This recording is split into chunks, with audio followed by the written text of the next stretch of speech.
reset thing. So we'll see. Gonna hate it, I'm sure, but I'll be doing it. How you doing, Deb?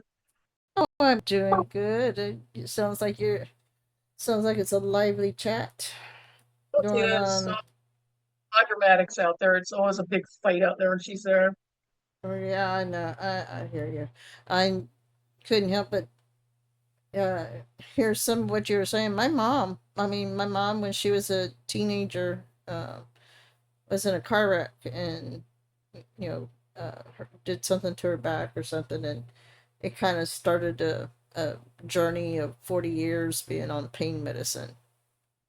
Mm. And it had, yeah, I lived with it wasn't until I was in my late teens I realized she was a drug addict. Of course, we thought it was chocolate, but no. And my dad was the enabler. And so, she was she was very intelligent, and she's a very smart woman, and she very talented, but she just had issues. And even then it was, something wrong with you, even emotionally. It was like, here, have a pill, we'll just give you a pill.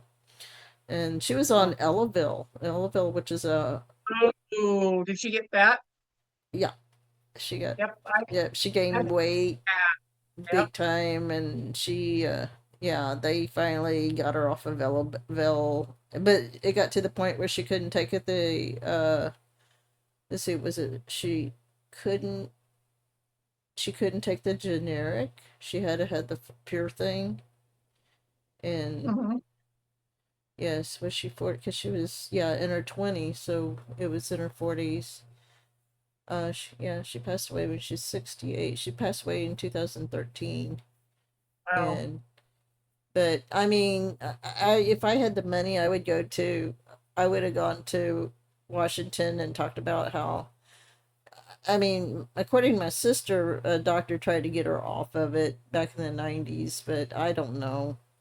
But she was very, very clever. If she didn't like a doctor, she'd go to a different doctor who would, you know, by the time she passed away, she was on warfarin, she was on oxycodone, and oxycontin hydrocodone and warfarin. And she just had a pharmacy. It was bad. And That's bad. even the week before, she finally, everything finally caught up with her, because she tried to go cold turkey, and it just finally caught up with her. The doctor, she was in the emergency room, and the doctor was like, you are taking a volatile cocktail of drugs here. And one of the doctors that was prescribing to my mom and dad both was one of his residents. It was a doctor he had mentored. Mm. The emergency room doctor, had mentored um, the primary care physician. And it's like, and we got chewed out. I live 3 hours away. My sister lived an hour and a half away. We couldn't go to the doctor every single time, and we got chewed out by the advocate for not being her advocate. It's like, and my cousin would go with her. She's like, I didn't feel like I had the right to say anything, because my mom would go in there and says, "Is this okay?" And according to my cousin who went with her, she was they would be like, "Oh no, you're fine, you're fine." Ugh, So, wow. and you talk about insurance. Oh yeah, was it me? I know I said something. Maybe it was in chat a few weeks ago. I say we gotta get rid of the insurance companies. Yep. You remember back in the 50s or 60s and 70s when you had the insurance salesman that would go door to door way back Yep. when, and even then insurance was considered a scam. Yeah. Yep. And then, Yeah. If we go, had to go, my sister got her finger slammed in the door and had to broke her thumb. She had to get a splint put on it. Went to the hospital, got it done, paid for it right there. We weren't rich. We were very poor. Paid for it in cash. Walked out the door. My mom yelled at us for slamming the door on her thumb. But yeah, it wasn't like this. We're going to lose our house because we can't make the $500 payment or whatever it would be, probably more than that now. It's just disgusting as I've seen. So yeah, the insurance is just out of control. Well, I mean, let's see. This was how long ago was this? It was about 20 years ago. My daughter, she was in grade school. She was in grade school anyway. She was having issues. And we went to the doctor, and doctor sent us to the children's hospital to have an MRI or have a test done, right? So, I mean, I kid you not 30 days. And I'm working for a company. I have health insurance, right? I'm working, and so I get this call one day, not even 30 days later, from the hospital saying I owed them like something like $3,000. I'm like, wait a minute, I haven't gotten any kind of notification from the insurance company, because they would send you an item and say, this is not a bill, this is what we paid, you owe. I got nothing like that from the insurance company. The hospital, I argued with the lady for, I don't know, for months. I even sent her email. I faxed her every time she called me. I would fax her the stuff saying I haven't gotten anything from the insurance company. And about 9 months later, they sent me to collections. I'm just like, Wow. I mean, this is the hospital, not necessarily. And the corporate was in San Antonio. The hospital was in Corpus, and I'm like, uh and so finally, my the benefits coordinator, he said, here, I'll, and he kind of stepped in and he contacted someone at the hospital. We had they actually The hospital actually, one of their endowments had accounts with the company, so he talked to somebody, and that's the last I ever heard of it. But I mean, I tried to go in, it's like I was like, I fought with them for months saying, wait a minute, I got nothing from the insurance. I even called the insurance company, and someone either coded something wrong or something. Anyway, they were hounding me for 30 days. Usually it takes a little longer for things like that to settle. But I mean, I didn't get they actually called me on the phone. Don't send me a bill. They didn't send me a bill. They didn't send me an itemized list. They called me on the phone and saying I owe them like $3,000. Jeez. I'm like, They, it's like they're trying to extort money out of you without keeping a paper trail. Very strange. well, and then well, that's like when my dad had a stroke and they put him in the hospital. And oh, no, no, this is no, not the stroke. This is when he had they were celebrating their, let's see, 2010. That would have been their 57th wedding anniversary. They were out. My sister took them out to lunch, and my dad had a went into cardiac arrest. And they're out on the field, and we're in the hospital.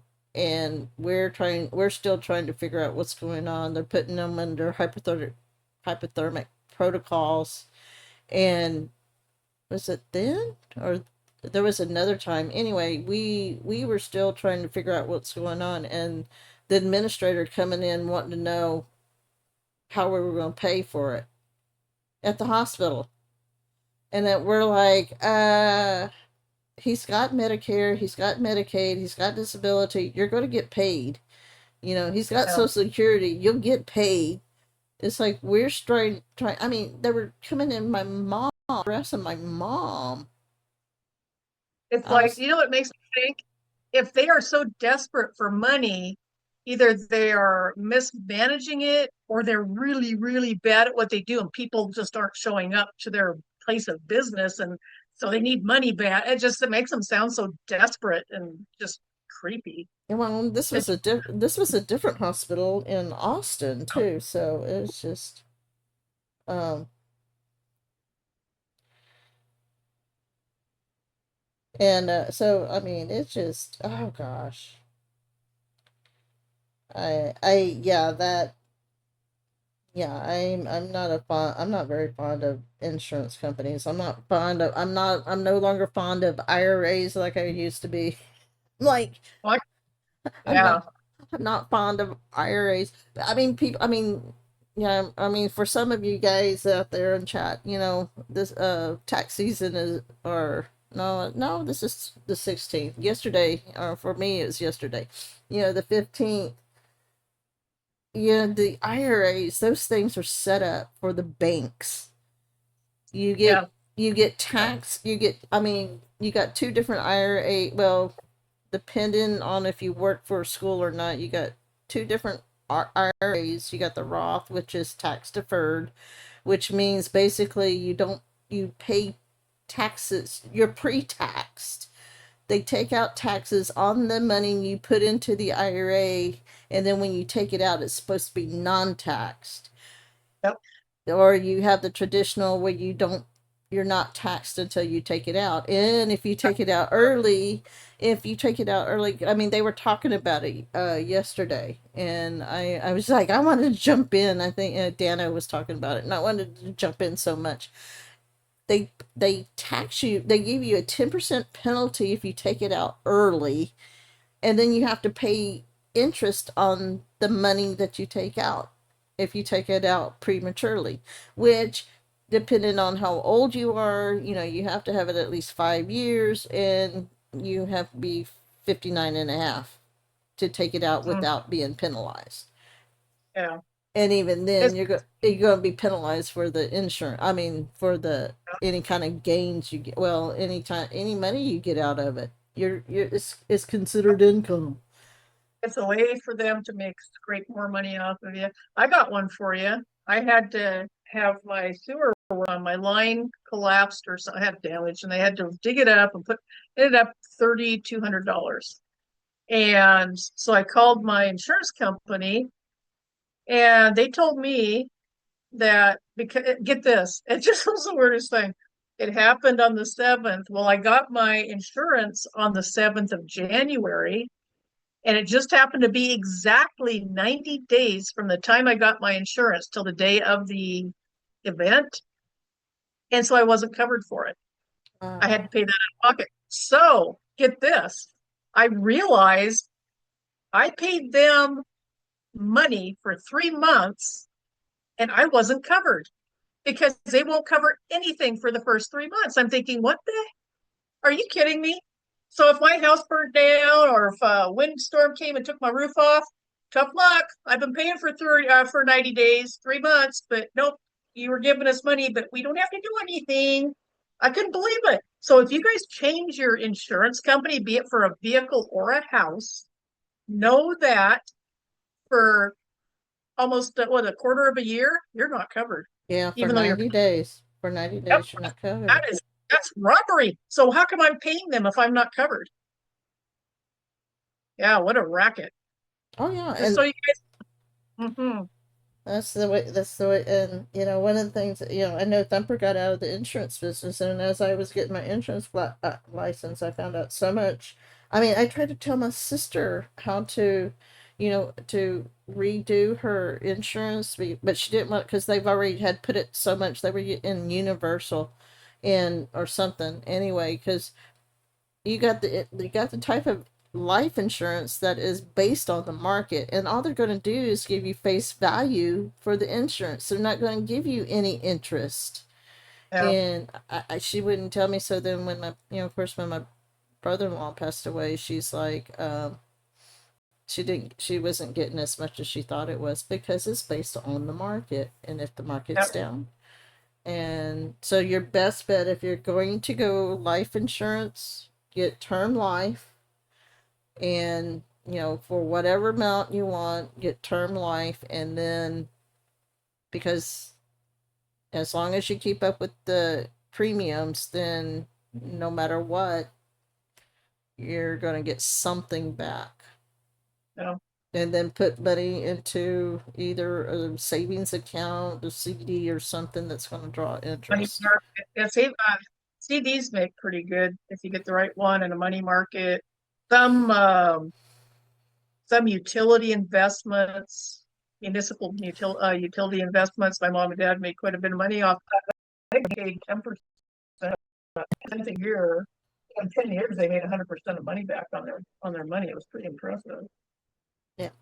And I am not a financial advisor, so I'm not advising anybody. I'm just, this is my opinion. This is based on what I've learned. So Same. I gotta make that disclaimer because Yes, people say she said to do this. there's always somebody out there's going to say, but she said that all opinion. This is our opinions.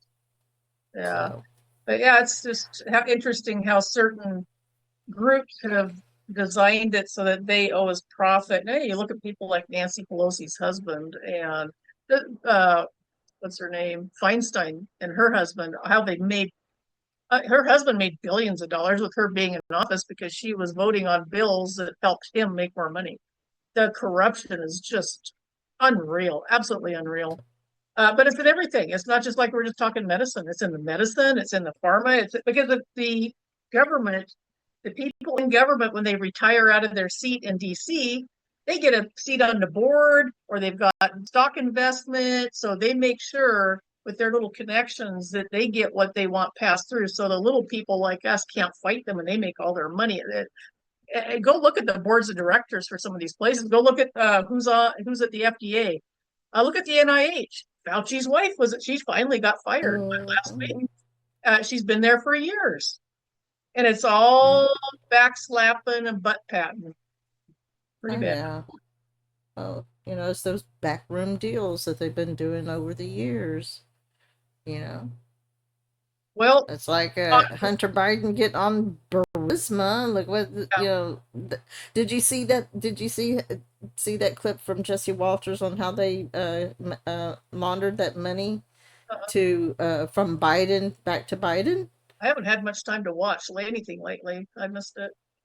Gosh, I hope I can say it right. So Biden gave, I think, through taxpayers, gave like $400 million uh, to Burisma, and Hunter Biden did something, and it went back to Joe Biden's brother and sister-in-law, and she wrote Biden a check for $40,000. What's 10% of 4 million or 400 million? Biden from Hunter got 50%. Wasn't 10%. That was a fallacy. He told his daughter that Biden, the old man, took 50% of everything he made. Everything. So it's not 10%. You think, oh, old man Biden's skimming off the top. No, he was taking half. And Hunter got that 1.6 billion from China in 2016. The old man got half of that, $750 million. Where is it? Did they pay tax on it? They didn't. They stuck it offshore somewhere. But that's well Mm-hmm. known. So yeah, so when people say 10%, I always correct them. No, Hunter himself said it was 50%. So you think that puts old man Biden in a lot different light. He looks like the old greedy old fart that he is. Yeah, well, either way, it's still money laundering and it's still a lot of money. It's like, you know what I could do for $40,000 even? Or 44 million even. That would be nice. But, oh yeah, I'm gonna ask, while you're here, I'm gonna ask for prayer for my daughter. She's got a court date in LA of all places on Good Friday, which is Well, day after or tomorrow. yeah, you bet. So You just bet. What's her first name? Andy, I call her Andy. Andy. It's Andrea, Andrea, but Call her Andy. That's good enough. Andy. Well, we have Bible study in the morning, so we'll put her on the list for Friday. Yeah, just God's favor. Things come out good. She gets a good. I mean, she's already paid a price for what happened, and she so it just it's. And the thing is, she didn't get pulled. I'm trying to be careful what I say because I don't want to Yeah, become gossip. yeah. So anyway, so there's so much going on lately. Yeah, there is. Like I said, I've been kind of busy with the sewer thing and scraping up money for that. Yeah, it was crazy. Just but things happen, and like you go to court of law, remember the devil runs that thing. You gotta make sure that prayers are said. Anytime I ever had to go into, and I lost big time just about every time I was ever in court, even though I was in the right. Satan has his ways, and God let it happen. I don't know why, but he did. I had to trust him that because I lost a lot of money one time, and it wasn't rightfully where it went was not theirs, but I had to pay it up. Um, but that is just like, well, it's our court systems are run by corrupt Satanists. A lot of them are flat out Satanists, and we have to be prepared for stuff like that. That the negative things can happen. Just remember, though, if your daughter doesn't win the case or whatever she's going up for, that God has a reason for that, and all things work to the good of those who love God. Right. So even though it's a real like, oh, geez, you feel like crap, just remember, have her keep reminding herself if that does happen, that God has a reason for it. The next day she'll feel. I almost felt better the next day when I understood that was God's plan to do that, and I have to understand, because a lot of times you think you get like, but yeah, it's not about us. It's about God. I guess Yeah. it's hard. That's a hard thing to learn to do. So Well, I'm still not convinced. I mean, what she was accused of, yes, she had a part in it, but I think she had help. I really think that. I really think she someone tampered with her drink. oh boy, So, oh, I've heard of that happening more than once to people even. and the thing, well, it's like I said, when if you're military, they don't even all they do is do the breathalyzer. They don't even bother to do a blood test. So it's like, That's bad. so it just. So anyway, I'm not convinced that it is as cut and dry as the military said it was. So, but she just Yeah, didn't want to fight it. She didn't want to fight it. it's a lot of So stress. If you've been through a traumatic event, it is hard to have to relive that. I get yeah, you would want to fight it. It's really, you're going through the same trauma again, however many times they want you to, and then a lot of times they'll twist what you say, and it's just disgusting. yeah, And it's sad. But that's our world. We live in a fallen world, and that's just how it is. Soon, I don't think we have a lot of time here. Things going on in the Middle East, totally Toledo. Uh, Houthis, was it Houthis got hammered? Let's see. Marcia had something she posted. Let me see if I can find it. From Amir Sarfati. U.S. strikes in Yemen tonight were the most powerful in the past month. Arab media outlets are reporting nearly 30 overnight attacks on Houthi targets in Yemen, including about 20 in the Sana's province. According to these sources, the attacks were particularly powerful due to the type of bombs used. According to Al Jazeera, they're the paragons of truth. Within 24 hours, the U.S. carried out 68 attacks on the Houthi targets in Yemen. The attacks last night, as mentioned, were concentrated in the Sanas province with an emphasis on the El Haifa area in Sabin district of the city of Sana itself. Attacks were also carried out in Hudaida province. Anyway, yeah, so they're going after the Houthis, and they're taking out the trash, I guess. I don't like calling people trash, but yeah, so there are things going on over there. Plus, yeah, think about this. Our border has, was it 99.1% cleaned up. People aren't coming over the border anymore. Just trickle, just a few little things. And after we got there, all of a sudden we have military stationed at the border. mm-hmm, Doesn't that make mm-hmm, you think what's going on? What's going on? And Trump talking, and it wasn't to us. He was not just us, I shouldn't say. He was warning people the other day when he said, we have weapons, the most powerful weapons on earth, things you could not even imagine. Amazing weapons. He kept going on about these weapons that nobody knows about. And that was a message to our enemies. I have a feeling we've had some credible threats of things coming across the border or possible attacks of some kind of guided missiles from the southern border. Something's going on because they've got, all of a sudden we have military presence there. Yeah, So, and yeah. What he every year's going to the Middle East and all that. Well, from what I understand and what I've seen is he ordered the National Guard's been activated, and Mhm. they now have the authority to arrest, any illegals or any citizens. I think that's why maybe that's the reason why the protest this week and everybody's worried about martial law. Yeah, I that's mean, the 20th where they're trying to say that, oh, martial law on the 20th. Well, I hope the 20th comes and goes and people find the people that were trying to scare the crap out of everyone, get their nose rubbed in it. well, the 20th is also happened to be Resurrection Sunday, so Yeah, and yeah, yeah, remember dates, just like names are important in the Old Testament and in the Bible, dates are important too, or very now. much so. Yes, anniversaries. Um, what do you call it? Yeah, that's the dates are definitely God has a set. Um, I can't remember. I'm getting tired. I can't think. Protocols, but they're like the anniversaries and the times and seasons and things like that. They're very specific. I got one for you.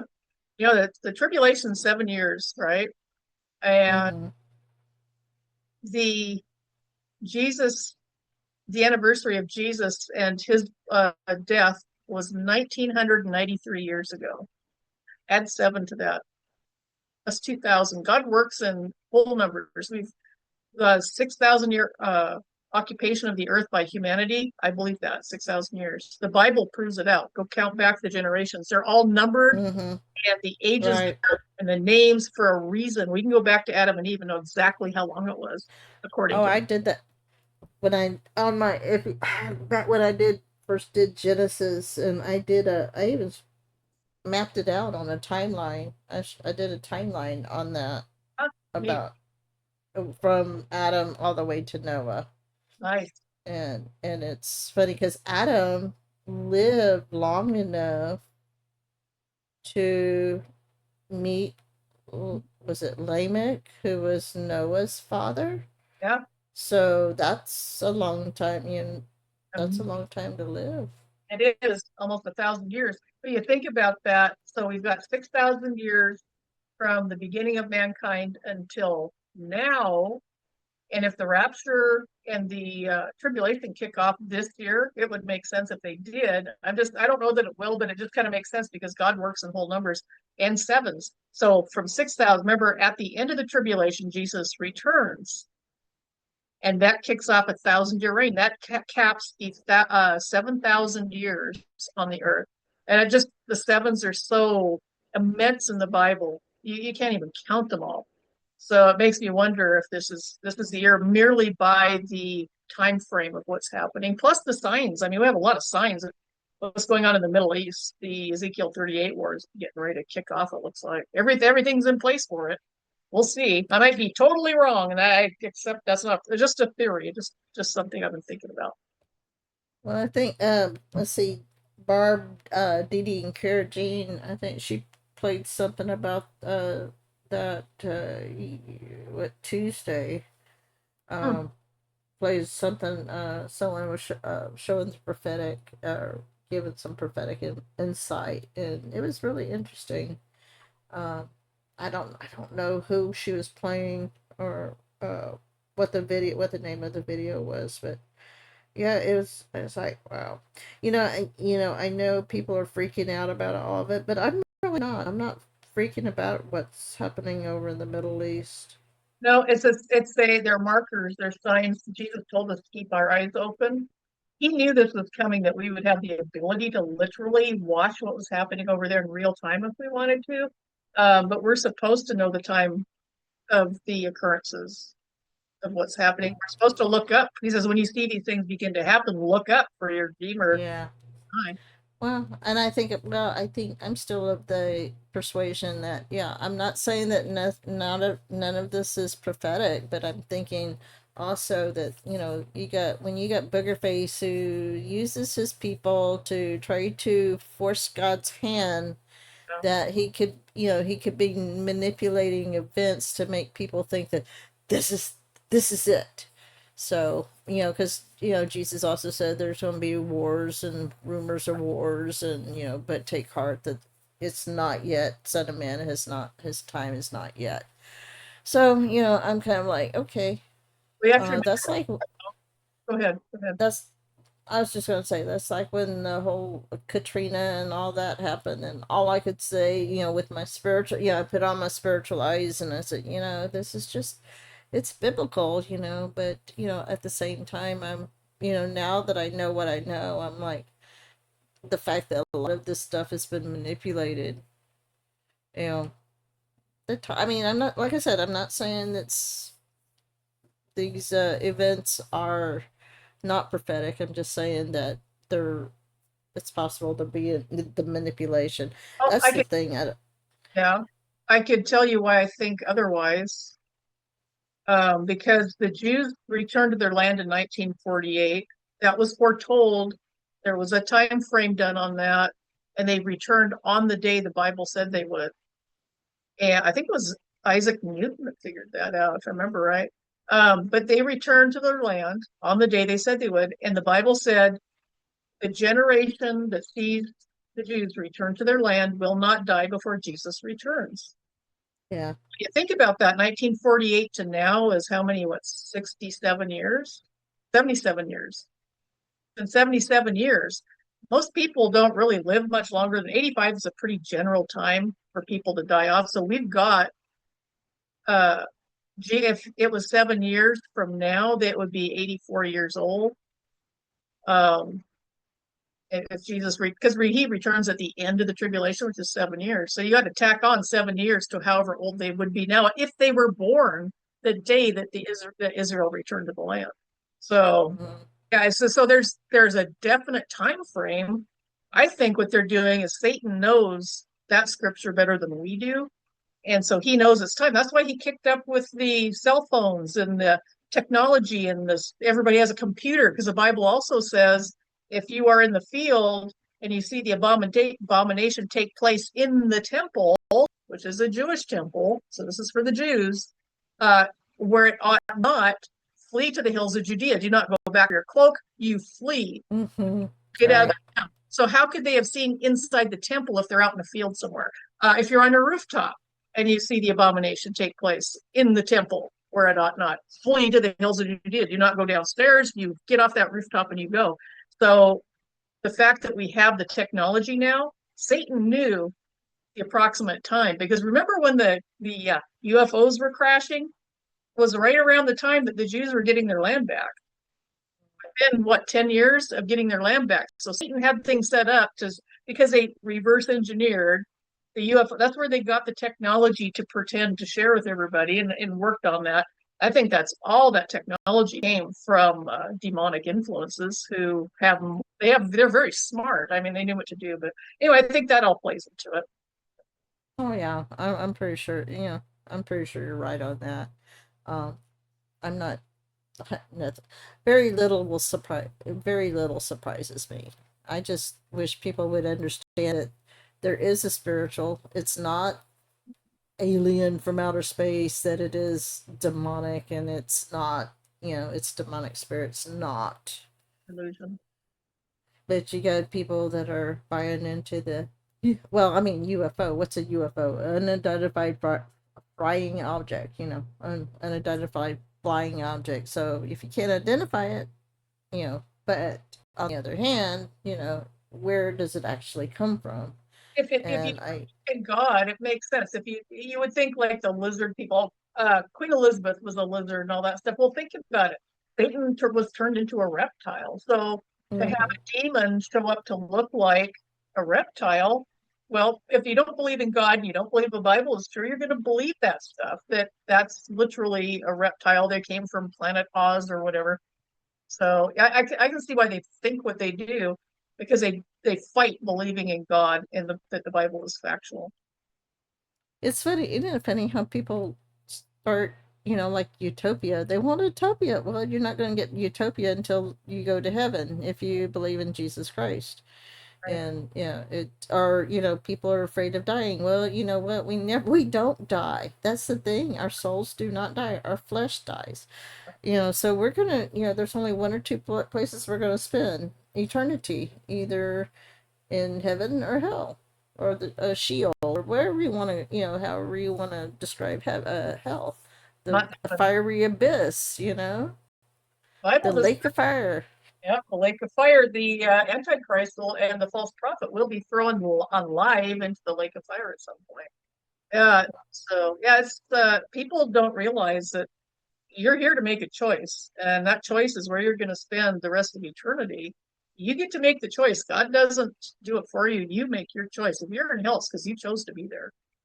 And that's something that people kind of doesn't, they don't, just don't kind of, it hasn't sunk in. And I feel really bad for them because it's an eternal thing. You're there forever. You're not getting out. Some people think, oh no, they get out. Somebody in chat was talking, oh no, they get out. It's like, no, they don't. The Bible doesn't say that. It says they're there for eternity, separation from God. And it's not Mm-hmm. until they get to that point that they realize the horrible mistake they've made. It's just sad. Yeah, it's Yeah. just, yeah, we're getting close, folks. It could happen any day that we're out here. I think that really that when a Christian dies, their consciousness, I think that just 1 minute you're sitting like we're talking and that in the middle of a sentence and all of a sudden you're in heaven. I don't think there's any lingering. I think we're Well, what's that scripture? Absent from the body is in the presence of the Lord. So, and I know. Watching my mom, watching the different, the sequence of the monitor as each, like the brain waves and the heart and the lungs started just going. I don't know, decaying or dying away. And let's see, I think her brain waves were the first to go. interesting, really. I was, because I was watching. I wish I could have remembered the sequence. Huh. Uh, no, no, no. Her brain waves were the last. It was the heart, then the lungs.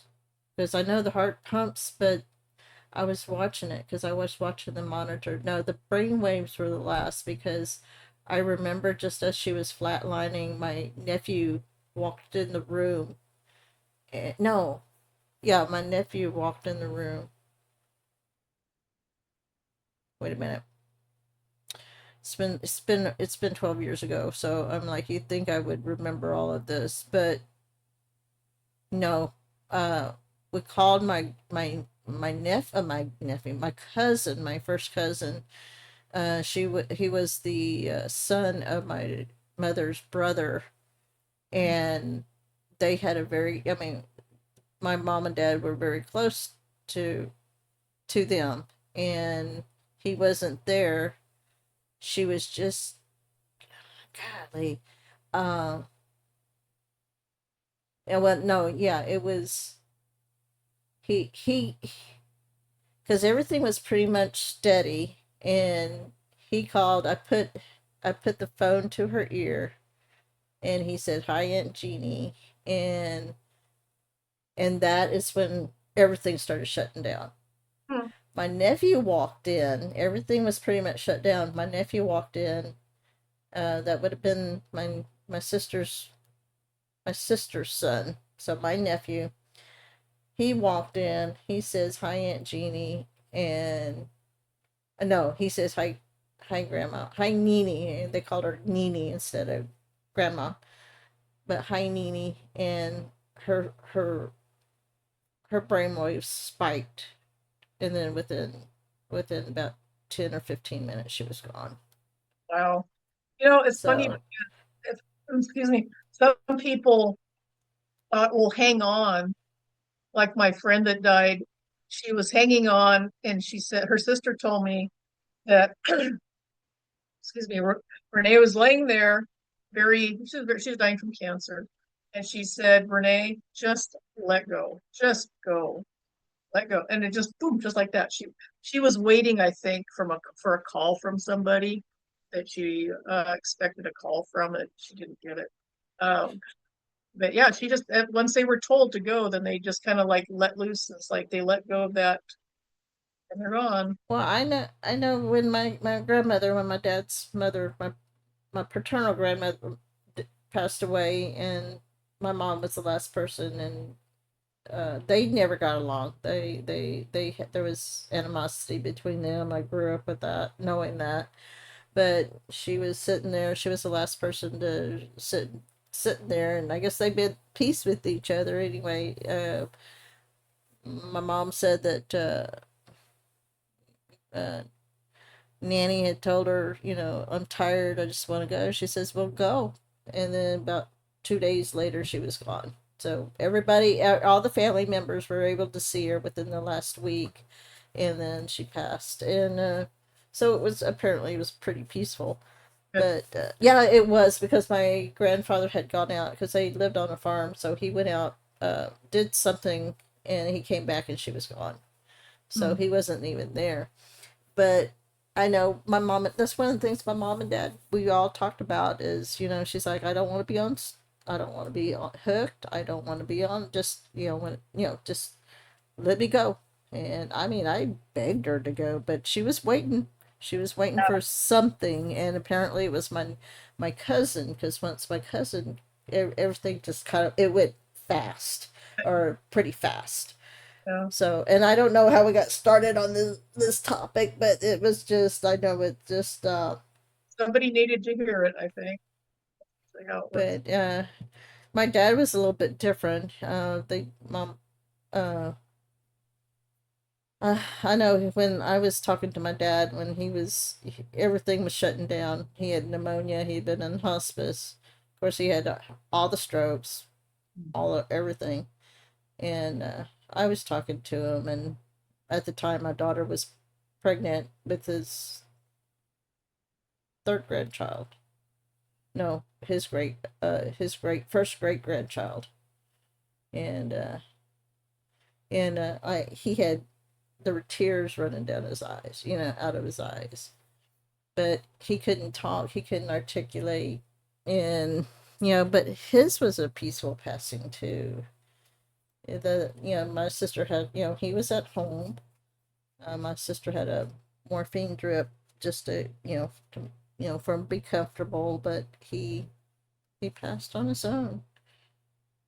I was with my grandpa when he died, and I was holding his hand. I was reading, I didn't know if he was a Christian or not. I wasn't sure. But I was reading from the Bible to him, and I told him, I said, I don't know if you're a Christian or not. I'm not sure. But I'm going to read. And he started squeezing my hand. He kept squeezing my hand. He wasn't speaking.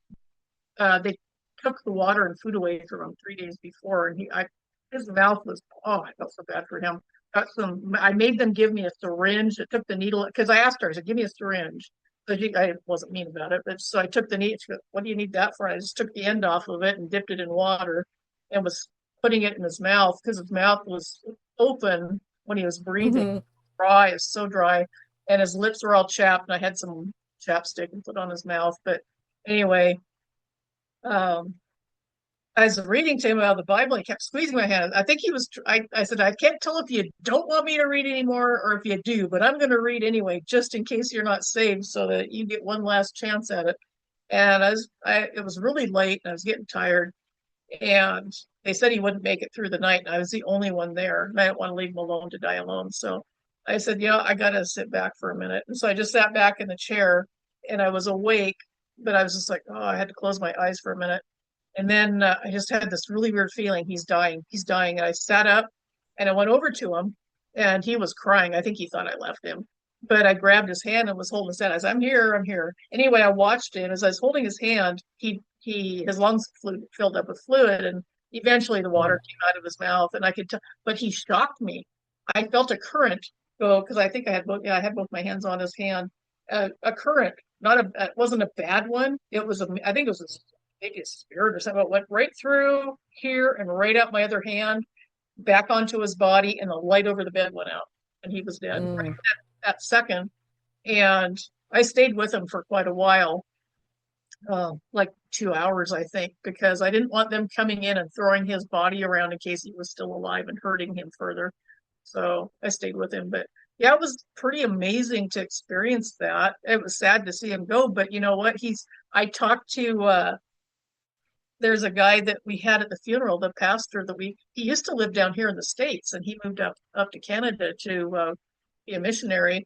And he says, "Oh yeah," you said, "Your grandpa, he was saved." I talked to him about God and Jesus. He says, "Yeah, he's been saved for a little while." So I was really happy to hear that. So poor grandpa's sitting there trying to tell me, but he couldn't talk. But yeah, so Right. it was a really, I felt very honored that God allowed me to be with him and go through that with him and experience his spirit literally leaving his body. It was just, and then the light Mm-hmm. going out was just, it was pretty, it was interesting. But yeah, it was a sad death for him. I mean, he drowned basically.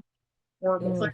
Maybe God, I sometimes think that God takes spirits out, the people out of their body before they have to go through some really bad things. Because you'll hear about people that catch on fire and they see themselves, they can actually watch everything happening. They leave their body and they're watching and they can give details about what happened. I've heard people on an operating table Mm-hmm. come out of their body and they say that they died on the table, but they said, I was watching it all. I watched what they were doing and repeated conversations they had. And they said, you can't possibly know that. But yeah, they did. So I'm hoping that Well, that's something God does for people. yeah. Well, I know with my dad. I mean, the day before. I mean, before I even got the call from my niece that that the hospice nurse had said that it'd probably be within 24 hours. Before I even got that call, that morning, it was a Friday morning, and uh, it was a Friday morning, and I had a dream about my dad. My dad showed up, and he was young. He was a young man, and he said, "Let's see, what did he say?" Oh gosh, he said something. But he went and sat on this, kind of a Victorian chair. If you think of a throne, and gosh, I wish I could remember now what he said. Actually, what he actually said. Uh, oh wow, that's one of those things you think you will never forget. Uh, did he say he is? He said he is risen. Oh, wow. Oh, what did he say? No, because that's a part of a dream. He is risen. My sister said that to me in a dream. Oh, when I was 20, Hmm. uh, I was in a dream and I actually dreamt that everything went dark. There was a really bad rainstorm going on and everything went dark. And my sister wasn't there with me, but in my dream she was there. We were arguing about something, and it was our we were in our old house, but the in this particular case we were sleeping in the same room and we were arguing about something. And all of a sudden she just started glowing and she says he's risen, and I'm like, what's going on? Because I could not see. Then all of a sudden everything went dark and I couldn't see, and then this aura from the because the bathroom would have we had a connecting bathroom, and this aura and this I call it angelic music. It was just like a not an ohm, but there's it's hard to describe. It was just an aura. Yeah, just almost like you see those pictures of choirs of even though angels are not female, they're male, okay. Yep. Uh, but anyway, and I just man, I thought the rapture had taken place then. I was like, oh my gosh! And after everything came back to reality, started coming back. I went to the bedroom because I figured if anybody's going to be there or not going to be there, it would be my mom if the rapture had taken place. Wow. But that's when I was in. That was when I was 20. But gosh, I wish I remember what he said, because it was like when I first saw him. When I first saw him, the before he passed, the day he passed, but before. So he was very, for I told someone about that one time, and he goes, "You better be careful. That is not a god." Or I'm like, uh, this is before he was passed, so it's not as if he Yeah, was already passed and came to me. yeah. It was before he passed. So I don't know. I assume that's, because God is the God of living, so he was still alive. Yeah. Well, people do have, they are connected to their parents through the things handed to them through DNA and such. I've heard of people like mothers, especially with their children, knowing one's, this is kind of like twins, where one will know if the other one's hurt, or they can kind of do some weird communications like that.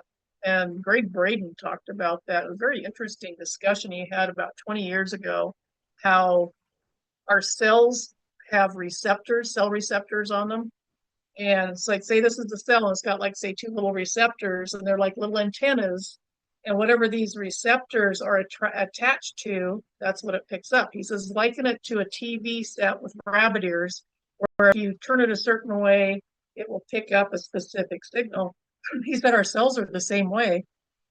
He said that if you snip those cell receptors off the ends, you can take chicken cells and put them in a person, and your body won't reject them because it's not picking up those signals.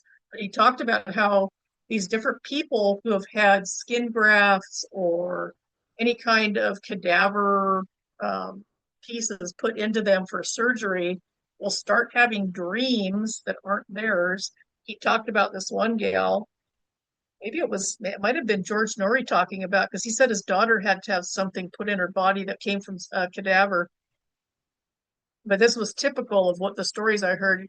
I think it was George's daughter that had this. She said, "No, no, no, it's a guy." This that she did also have dreams about somebody else's dreams. She talked about that, but he said this one man got he needed a heart replacement, so they gave him a heart replacement, and he started having these dreams that weren't his. That was the word he used. They aren't my dreams. He said they're about people I don't know, and he says they're people. They are real people. I know they're real people. He ended up solving the girl that he got the heart from. He solved her murder because he actually Wow. saw things, because that heart, the still living heart from that girl, was putting these cells into his body, and the cells have memory. And Braden was talking about the studies he'd done on this. He said he didn't become a Christian at that point. This was 20 years ago, but he did get a faith in God. He says only God can do something like that. That's not anything evolutionary. He says that is something else. That's supernatural. But Norrie's daughter had the same thing happen. She had, I can't remember what it was, like a skin graft or something. And she started remembering things that weren't in her memory bank. She says, I don't know where I'm getting this stuff, but it's not from me. She goes, it keeps coming. I keep seeing it. So some people will have that happen to them. So it's kind of interesting. Well, Uh, my dad. I mean, we were like we were 5 hours away, so I wasn't. I wasn't uh, in the same room, so I wasn't. Not even in the same town or anything. But gosh, but I could remember him. I mean, it lasted less than a minute, probably. But he started off the way, with glasses and everything, and as the time progressed, he got younger and younger without his glasses, and he sat on this. But no, he. I remember he touched his hand. He was in the back of his hand. Uh, gosh, I wish I could remember what he said. Maybe I'll dream about it and I'll remember it. But I remember he touched the back of his right hand, and I know that some dreams can be prophetic, yeah, yeah. It's interesting. He's but younger. That's really fascinating. yeah, yeah. I mean, it was you know, he went from being 72 to being like in his 20s. Wow. Just because I'd seen pictures when before he wore his glasses, and but you talk about that. That's like if and it's interesting you talk about the cell stuff, because I was thinking when we were talking earlier, or when y'all were talking earlier about the pharmacies and the insurance and everything. If we actually get our food cleaned up and the toxins are no longer in our bodies, people are going to start having dreams. Yeah. Because once you start detoxing from all those metals, and so chat, be prepared. If you have a clean, if you if you still have some of those toxins in your body and it starts cleansing, if you start cleansing, or even when you fast and you cleanse and you have these weird dreams, if anything is, if it's confusing or demonic, or it makes you afraid or anxious, then it is not of God. It is not. God is not a God. He doesn't do things like that. But that's also back from the cell, because it could be soul wounds, stuff that you're remembering. It could be prophetic dreams. You could be. My thing is, I have these dreams, but I'm not sure if it. Sometimes I'm not always sure if it's demonic or prophetic, and trying to figure out what exactly, because they're a lot of times your dreams are going to be symbols, just like Joseph had, the baker and the cook, the chef, who had dreams, and they had different dreams, and Joseph was able to interpret the dreams. They're a lot of times they're symbolic, so you just gotta go, you need to learning the symbolisms of what those dreams mean. So when that kind of goes back to Joel 2, that says you will have dreams and prophesy. You know what's something interesting? I was doing some reading up on it. I played it here a couple of weeks ago about the bacteria, the good gut bacteria and bad, all that stuff. And this doctor has been talking about L. reuteri bacteria. And he said if you've never been breastfed or if you've ever been on antibiotics, that bug is gone out of your system. You no longer have it, and you can't get it from food except for the culture. And there's another bacteria too, L. gasseri, and you can make a yogurt with this stuff. And the yogurt, you take a culture and you add it to milk and you put it in the machine for 36 hours, and it makes this super bug, like trillions of these little bugs, and you replenish your system with them. Well, I started taking that, I made it and started taking it. And within the first night, I noticed I slept like I've never slept in my life, I don't think. The next night, I slept amazing. I had normal dreams for the first time in my life. I had normal dreams. People, events, things happening all made sense. It wasn't a nightmare. All my dreams have always been nightmares. And it was like, wow, this is really weird. I'm having, and I knew when I was in the dream. So I remember hearing, oh, if you have a nightmare, just wake yourself up. I was never able to do that. I had to suffer through the nightmare until I woke up on whatever schedule my brain was on. I could not mentally stop anything. It was like I was held captive. If you ever saw a Tool video, the videos from the rock band Tool, that's what all my dreams were like. Dark, underground, just gross, horrible dreams. And I got to where I couldn't sleep. I was an insomniac for decades because I was having these nightmares and I didn't realize that was keeping me from sleeping, because I was afraid to go to sleep because I didn't want to have to go through that again. Every time I fell asleep, I had this happen. So anyway, taking this yogurt a couple weeks ago, I was absolutely floored at what it did, that I had normal dreams. So I knew it was working because I was not breastfed. So I never got that nutrient in my system. So I never had it. So when I got it, things were different. And so I've noticed mood change is a lot better. I was getting memory that I was like, wow, I didn't even know I had that memory. Things were super clear. Little by little, I'm finding my brain is like a fog. I mean, I've had clearing before, but it was never this is like crystal now. It's just amazing. But so I've started taking this stuff, and yeah, I'm amazed.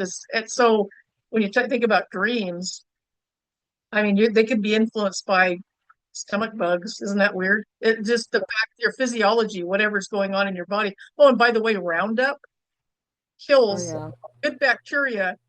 Excuse me, but it doesn't kill bad bacteria. How yeah, convenient is that?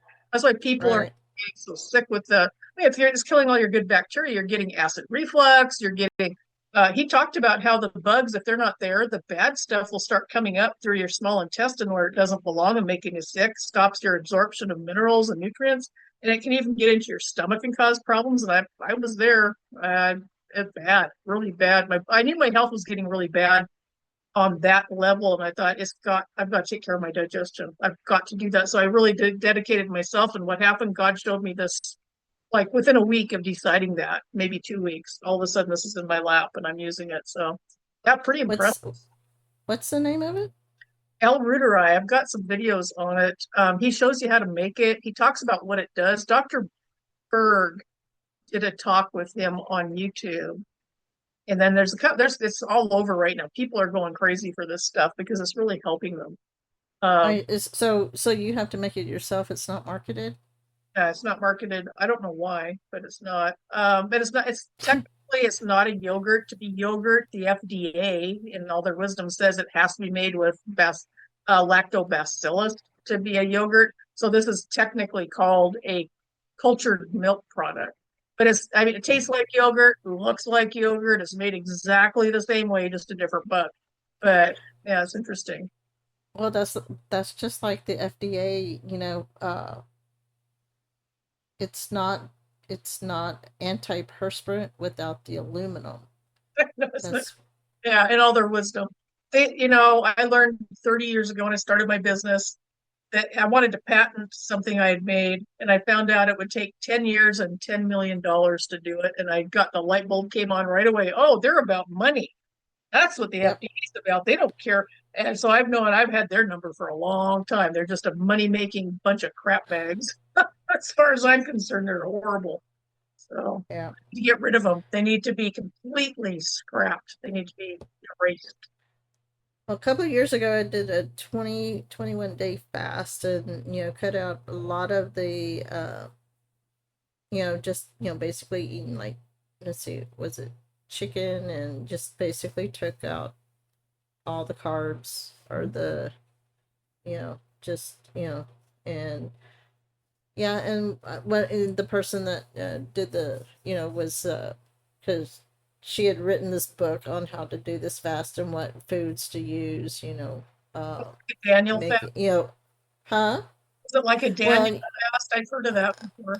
nah, I don't think it's a Daniel fast, but it's trying to remember what all. Like, you could eat sweet potatoes but not regular potatoes. You could eat no coffee. You could uh balsamic vinaigrette. No dairy. A lot of, but like ginger.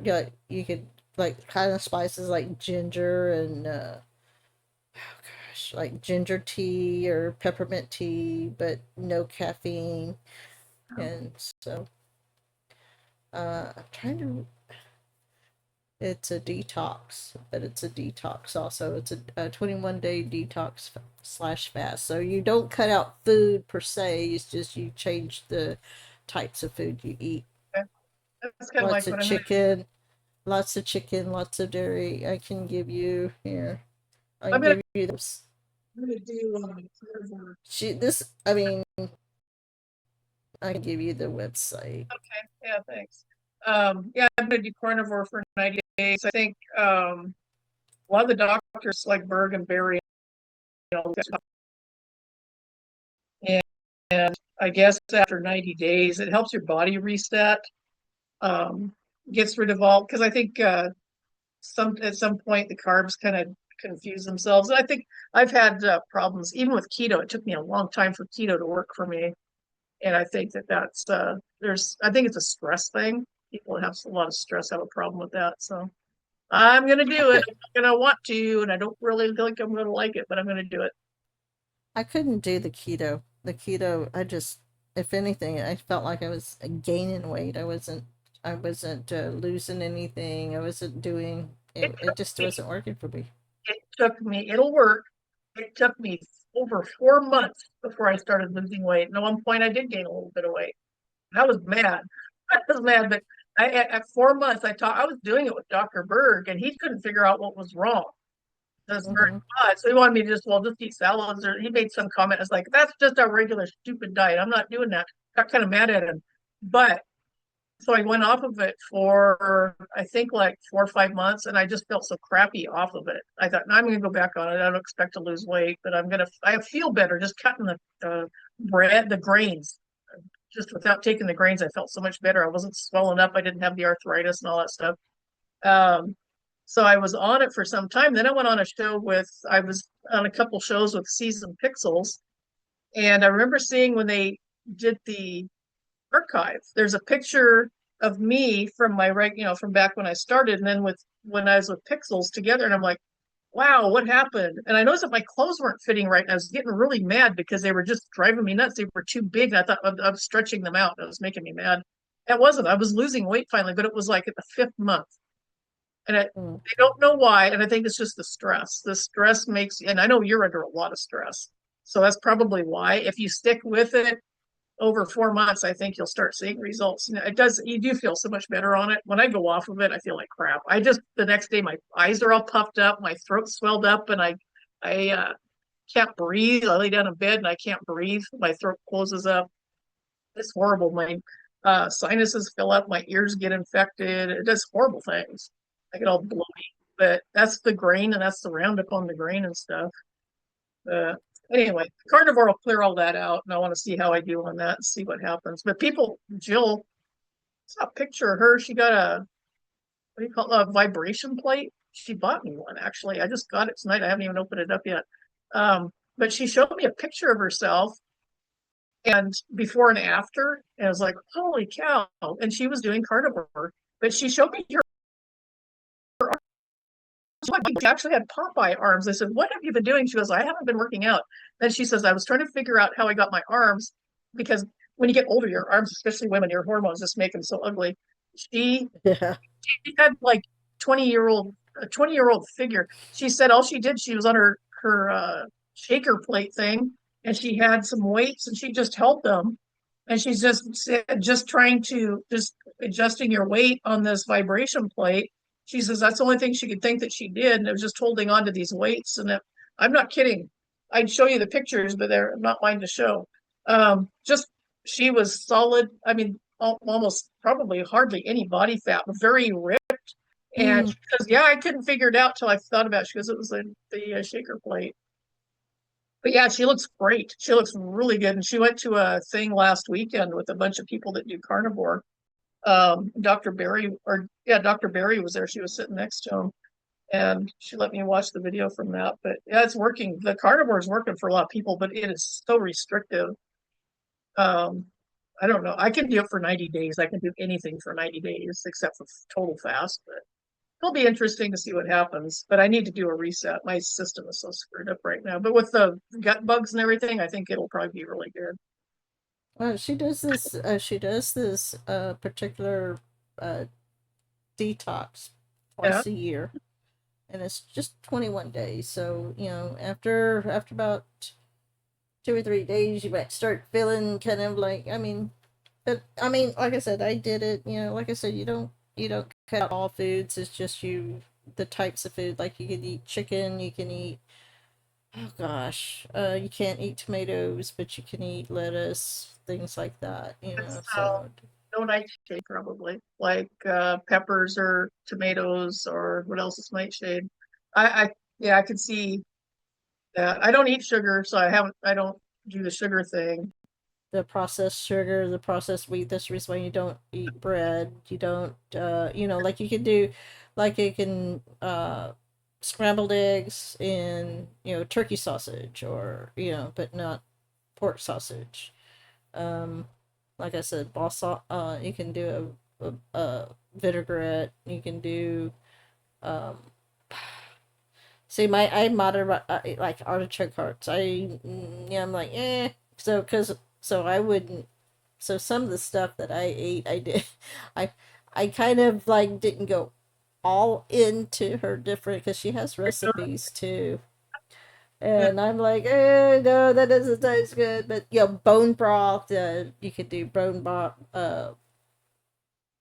interesting. Let's see.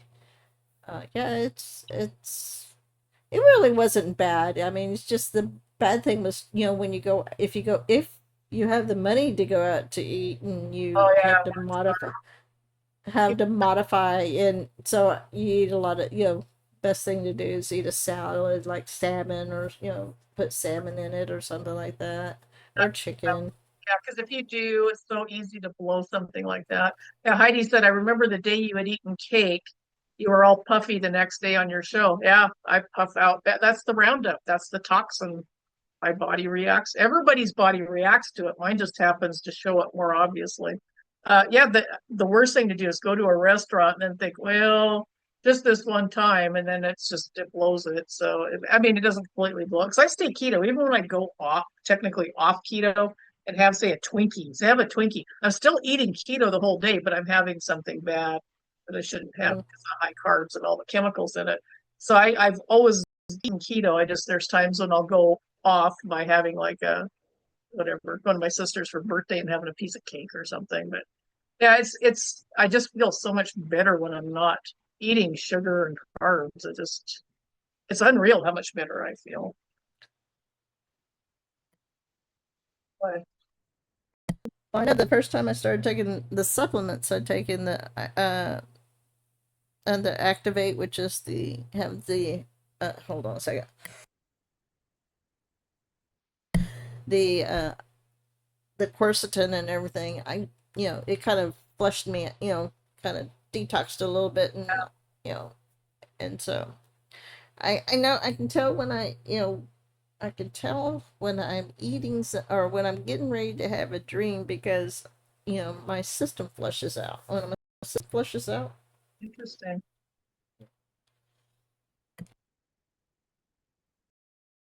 the person that I'm giving you that information on, I don't know if that email. You can search her, Google Yeah. her, and she does. She has she does 3 hour shows Monday, Wednesdays, and but she has a very strong personality, and she was a life coach for NASCAR. Oh, really? Yeah, and so she has a very strong personality, and she does. I mean, yeah, yeah. I follow her, and but I she think has that's she has prayer. She has different prayers. You could go into the courts of heaven, different prayers, how to basically fight that spiritual battle. yeah. I've seen her before somewhere. I'm not sure where. Probably on YouTube. I watch it. I'll have YouTube playing on the side sometimes when I'm doing things. I'll glance over as I'm listening. Yeah, I've definitely seen her before. And she did the diet thing, huh? Interesting. And she calls it's a 21 day, and let's see, she should be doing coming up and doing one in June probably. And she encourages people to do it together. And they encourage each other. So That's good. That's good. Cool. Oh yeah, I found it. The Fasting and Detoxing Index and Guide. mm-hmm. Yeah, and you're gonna find out there's some of that information is repetitive, but Yeah. you can weed it out. Interesting. I'll check it out. Mm-hmm. I was up for new ideas. So anyway, I'm gonna get out of your hair. I've already yeah, I got to get up in the morning. So I'm gonna let you go. And everybody, thank you for joining me today or tonight, I guess. And appreciate you. God bless. And I'll see you Friday, God willing. And be blessed. Have a good one. And Deb, thank you for the great conversation. It's been very interesting. Yeah. Yeah. Totally different than what I was We covered a planning lot. on talking about. It was different. It was fun though. Yeah, It was fun. totally. But you know what? In a way, it ties into what Holy Week in a Yeah, way. yeah, it does. It doesn't, So there's usually somebody, if you kind of steer off into the weeds, there's usually somebody that'll say, oh, that's just what I needed to hear. I was just wondering about, yeah, I've had that happen so many times. So you never know, somebody out there that maybe we won't ever talk to or know about, maybe needed to hear what we were talking about to maybe bring them comfort about a loved one that's getting ready to move on to the next realm, or no? Oh, yeah. Keep also keep So apparently, my sister may be doing better. I checked in with her, and she did a 5K run last weekend. So she went with my niece, and she said my grandniece is only what she's 4 years old. She said she did really good too. She nearly read the whole thing. I was like 4 years old, and she Are really you read the whole. 4 years? That's what she said. Wow, she's like Supergirl. Holy Toledo. Yeah. I couldn't have done that when I was a little one. Holy Toledo. Good for No, her. let's see. Yeah, no, yeah, yeah, I don't know. Yeah, she said, let's see. Let me see. Okay, yeah, they did a 5K, and she shaved off her times by 7 minutes. And then my great niece, she ran almost the entire thing. I'm like, whoa. Wow. So she's a little teeny tiny goof, and so Well, that's pretty neat to do something like that. Pretty yeah, I wouldn't probably last a mile. cool. I can do a mile. I can walk a mile, maybe two, but probably not very further than that. I can walk like crazy, but I never all my life have I liked to run. Not jogging or and everybody I see running or jogging looks so miserable. They do not look like they're very happy. Uh, Remember, no pain, no gain. I'd rather get my pain elsewhere. I'd rather be bucking bales or something that's constructive instead of running, I guess. I never saw the sense in it when I could be doing it. Just like I could never sit there and just lift weights.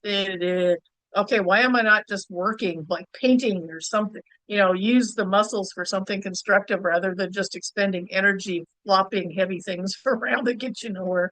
I guess I'm too logical. Maybe that's the reason why I kind of, how people would say, okay, why aren't you taking the silverware to the dishwasher all at once and just washing it that uh instead of trying to take the water to the silverware so I can get my exercise. That's funny. Heidi said, I love to run. Oh, I hated it. It was so painful for me to run. First of all, I had low thyroid. So, I mean, if you're low thyroid, just walking upstairs is like walking through molasses. Everything is so heavy and no matter what size you are, it just feels like you're lifting weights all the time. I got to thinking, I used to, when, being, let's see, grade school, junior high, I used to run around all the time, running out, doing, not sit, I didn't always sit around watching TV, Yeah, but what's, I think it was in 80, was it 83, 82? I don't know, when we had one of the very first biggest heat waves and droughts, and we got up to like 100 degrees. And thing is, I mean, Dallas lost. I can't remember what year, but because I remember how significant it was because we had no air conditioning. Our air conditioner broke, so oh, all we no, had were the ceiling fans, and the only thing I could do was, in order to cool off, is wet, sleep with wet sheets, uh, yeah, wetter bed sheets. And so I think that's when I stopped wanting to be outside because it was so hot. no, And it's like, like I said, that weather, when they weaponize the weather and it just drives people indoors, they don't exercise, they don't get out. And it's funny because my daughter was, she didn't like to stay inside. She doesn't like to be cooped up. She wants to go. She wants to do something, and I'm like, I don't have the energy to go and do something. yeah. It's no fun if you're uncomfortable. Doesn't matter Yeah, what the activity is. If it's that hot, it's just my grandson's the same way. He doesn't like. Well, he no, actually, he's a little different. He, as long as he has his Minecraft or Fortnite. Oh, yeah. My nephew's like that. He loves his video games. I know my grandson's got this idea. I'm gonna be a gamer. I was like, oh gosh. I mean, It's he's 9. I mean, what do you expect? But still, it's like, go out, do something. don't do that. Yeah, they don't And understand. of course, he wants to go out and do his baseball, but it's like grandma's too tired. Grandpa doesn't want to. Grandma doesn't want to go out to the pool. Well, it's good that he's involved in sports, though. That's a really good thing because that'll keep him off the and to play games here and there, but to have him out playing baseball and football and all that stuff is really good. It's they Yeah, need that fresh air and sunshine. yeah, he's a little bit. Ever since he got hit with the ball, he's kind of Um, he got sunshine. upset. He was upset yesterday, from what I understand, because uh the he was playing second base and they put him out in the outfield, and he's like, I keep striking out. I keep striking out. I'm afraid I'm gonna get hit with the ball. I mean, he actually says, I'm afraid. I mean, it was funny because the week after he got hit, he was he was swinging that bat. He was hitting the ball, and then this last game, Saturday's game, one of his teammates got hit with the ball, got hit in the back, Yep. and I think that stirred everything. I don't And know. he's got PTSD from it. Too bad you can't throw a ball just lightly, like at him, and tell him not to touch it. Just let it hit him, like in the arm or in the leg or something, and get him used to having that ball coming at him without it hurting. I don't know how else you could get him past that. I don't know.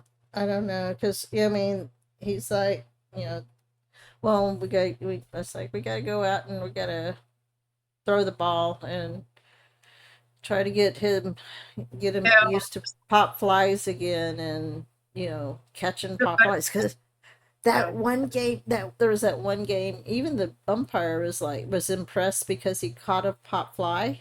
I yeah. mean, the thing came right to him and he got right under it and he was so excited. And there was another game, they had a runner on second going to third, and he could have gone home, and it was like he's on second base, and and everybody's throw it to home. So we throw it to home and kept the runner from, being able to run in. So it was really exciting. So trying to get him back to that kind of assignment, because last night, he was upset and he's like, I'm ready to quit. And it's like, you can't quit. You got Maybe 5 more games.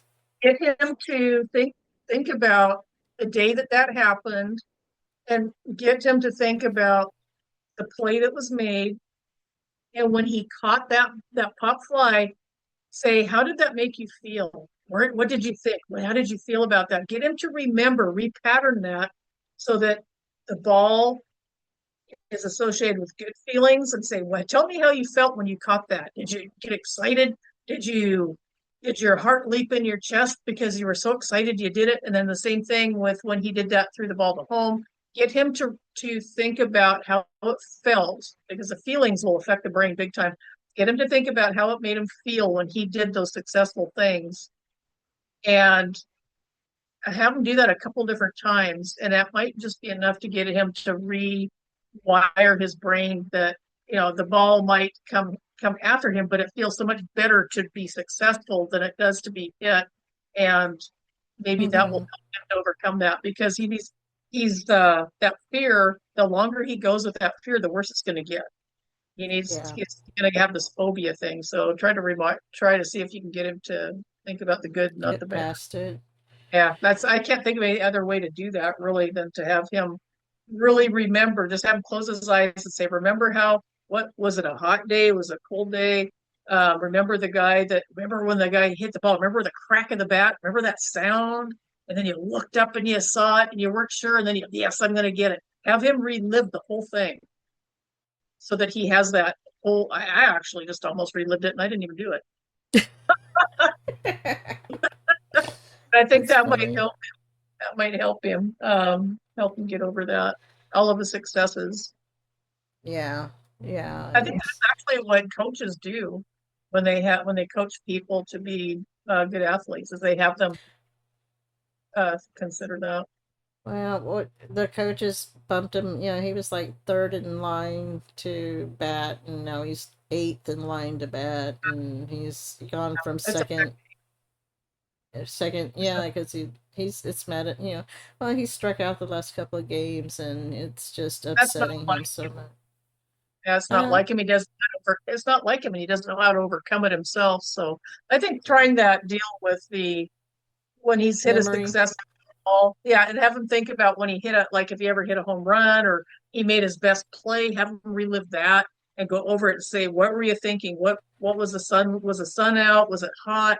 Try to make him remember as much about that moment that he was up at the plate yeah, as he swung. What did it feel like when you hit that ball just right and it went? I mean, those are all things that he can relive. They're all up here. He just has to access mm-hmm, them. Yeah, he'll yeah, be good. I think yeah. he'll be good. Anyway, I got to get going. I got to get up in the Okay. morning. So anyway, I always have so much fun talking. I don't want to go. I know what you mean. It's fun to talk to people instead of, Yeah, especially with it's hard to, you know, I've been trying to stick away. I mean, I try to keep a little bit uh connected to what's happening, but on the other hand, I'm so bored with the news. I uh, am. I'm so bored. Let's just arrest some people. Let's get this over with. I mean, they're they're doing their stupid protest again. Let's just so they it's need lot they need the it's lot judges though. Um, yeah, it's just it's more fun if we can talk to somebody instead of just it is. I I mean, agree. most of the time the news has already been, regurgitated so much throughout the week, and then so I I'll mean, rerun. It's like watching a rerun over and over and over again. yeah, and I get it. We got different people coming in at different times, but still, if you haven't heard the news already by now, by Saturday, I don't know what to tell you. Yep, exactly. Yeah. Well, you have a great rest of your night and enjoy your show. And everybody, much love. See you Friday, God willing. And yeah, have a great day, and I'll talk to you next week. Uh, I hope that Zoom share actually works. So been Yeah, I do. having problems with my being able to share stuff. So we'll see. We'll pray about it and make sure that you can get it through. Yeah. But Okie put it dokie. okay. Well, good night, everybody. Good night, Deb. Night, night. Good night. Have a good one. Thank you. You too. Thanks for talking. Yes, thank you. It was fun.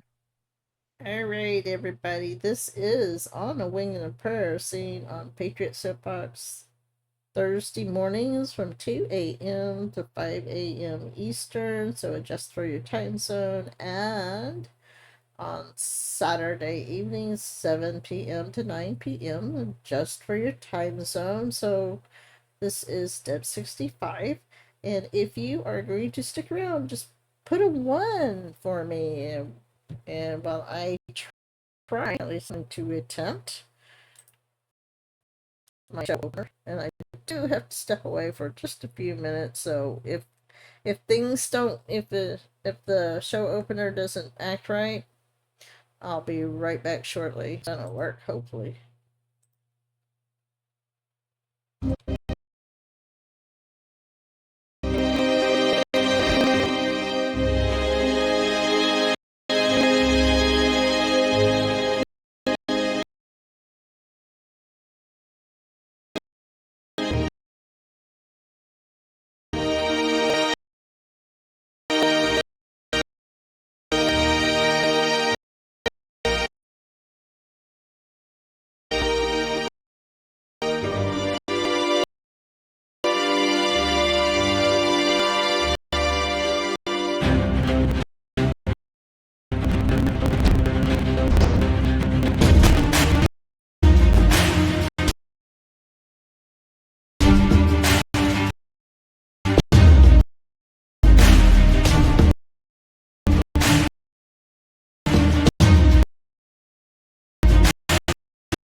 Finally, my brethren,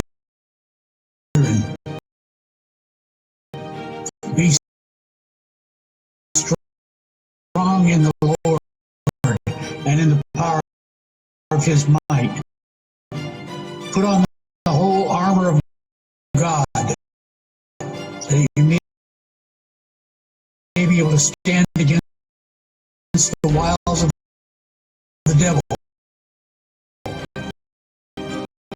For we do not wrestle against flesh and blood, but against principalities, against powers, against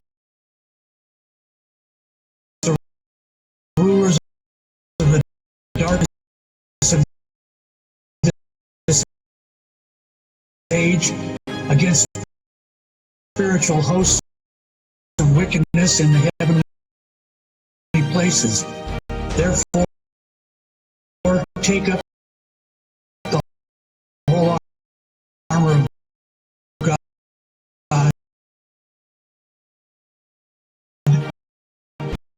that you may be able to withstand in an evil day, and having done all to stand. Stand therefore, having girded your waist with truth, having put on the breastplate of righteousness, having shod your feet with the preparation of the gospel of peace. Above all, taking the shield of faith, with which you will be able to quench all of the fiery darts of the wicked one, and take the helmet of salvation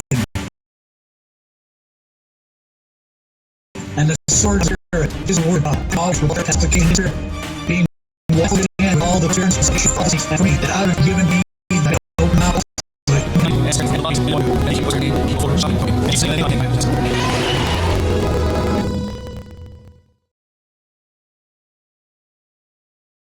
Okay, so there was spicy Canadian bacon, bacon, Canadian. I don't know. I don't know how about bacon. Only in you don't know what. So anyway, I'll spend a little bit of time because it is important, I think. After what we were talking about, Chris and I were talking about, we only have, uh, people look for,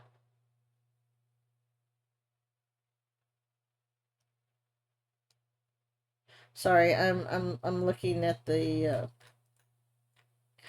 I'm looking at different, go ahead and put this, let's see, show more. Okay, here we go. So this is of course AI, but anyway. So Holy Week actually began on Sunday. So this is actually the Sunday, Monday, Tuesday, Wednesday, and if you consider Thursday morning, so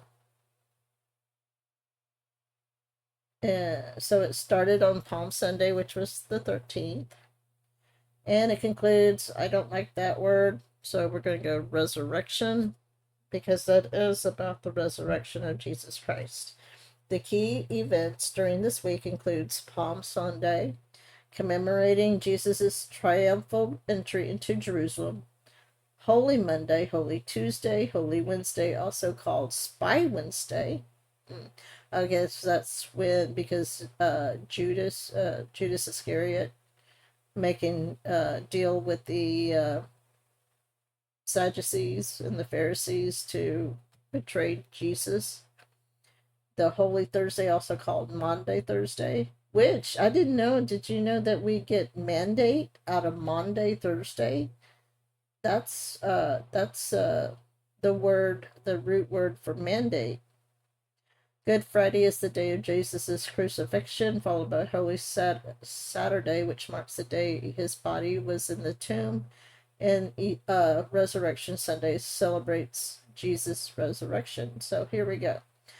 Palm Sunday commemorates Jesus' triumphal entry into Jerusalem, where he is greeted with palm branches. Holy Monday, Holy Tuesdays. Oh, I want bigger. Let's see.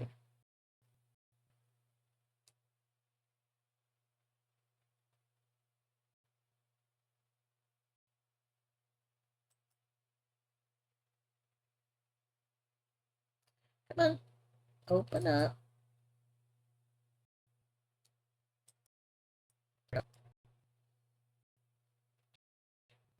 I don't want the video.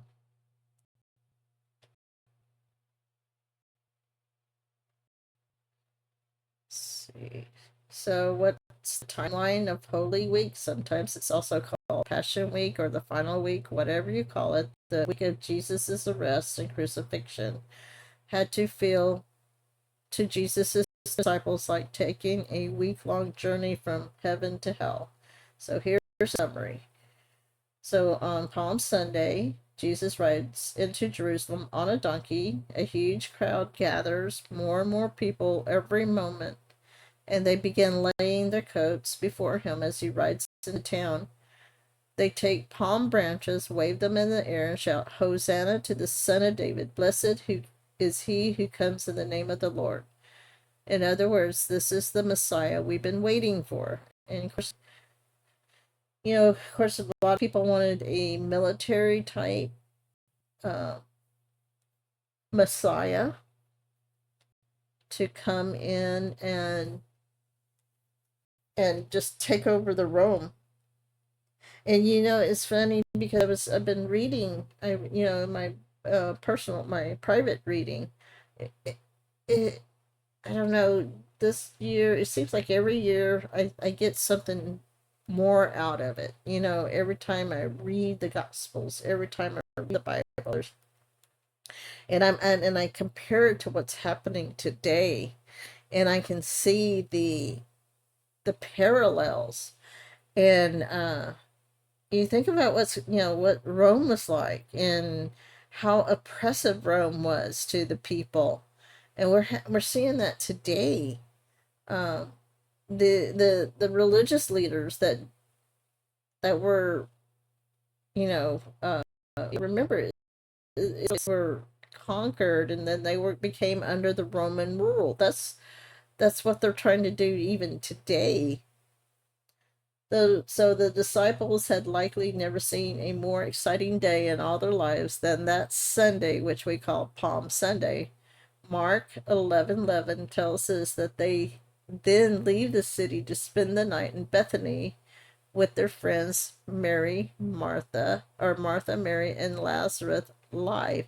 And here's an interesting thing. I caught this this last time I was reading about when I was going through the Gospel of John.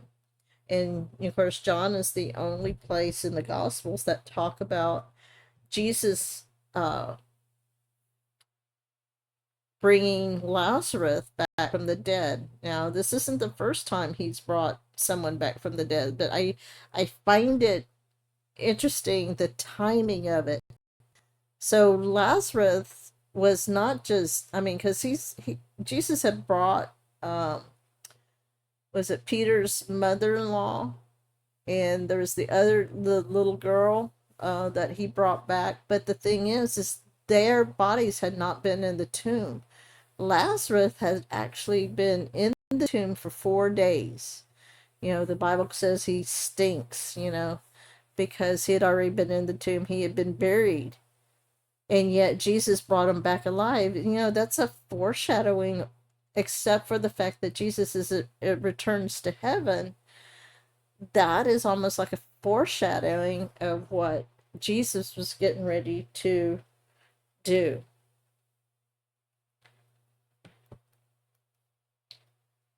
So on Monday, on their way into Jerusalem, Jesus curses a fruitless fig tree as a parable of what happens when God's people bear no fruit. He then goes into the temple in Jerusalem and begins overturning their tables and scattering the money, flinging open the doors of the cages of the animals and using a whip to drive animals out of the temple.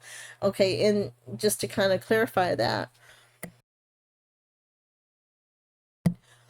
excuse me.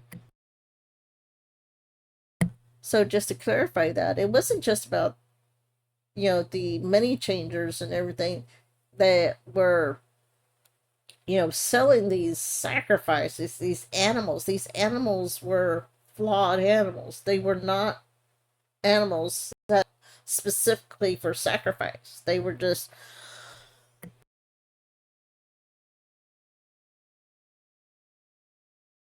again, they were flawed animals, and the money changers were also out there basically scamming people. They were overcharging for these flawed animals that were supposed to be used for sacrifice. So Jesus turns to those who had turned the temple into a casino to make money, saying, "My house will be called a house of prayer, but you are making it a den of thieves." And that's in Matthew 21:3. So that was Monday, and it's not difficult to see a connection between Jesus' actions on Monday and the religious leaders' response on Thursday and Friday. That evening, according to Mark 11:19, they leave the city again, presumably to stay in Bethany again for the night.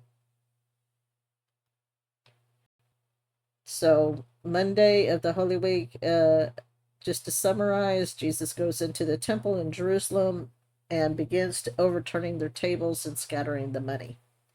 So on Tuesday, they enter the city again and notice that the fig tree previously cursed is now withered. And again, that's Mark 11:20-21. Jesus takes the day and teaches at and around the temple. Unsurprisingly, he is met with hostile questions such as, "By what authority are you doing these things?" We find that Mark 11:28. "And should we pay taxes or shouldn't we?" Mark 12:15. Jesus shows himself unfazed by their questioning as he out-debates the scholars and delights the crowds.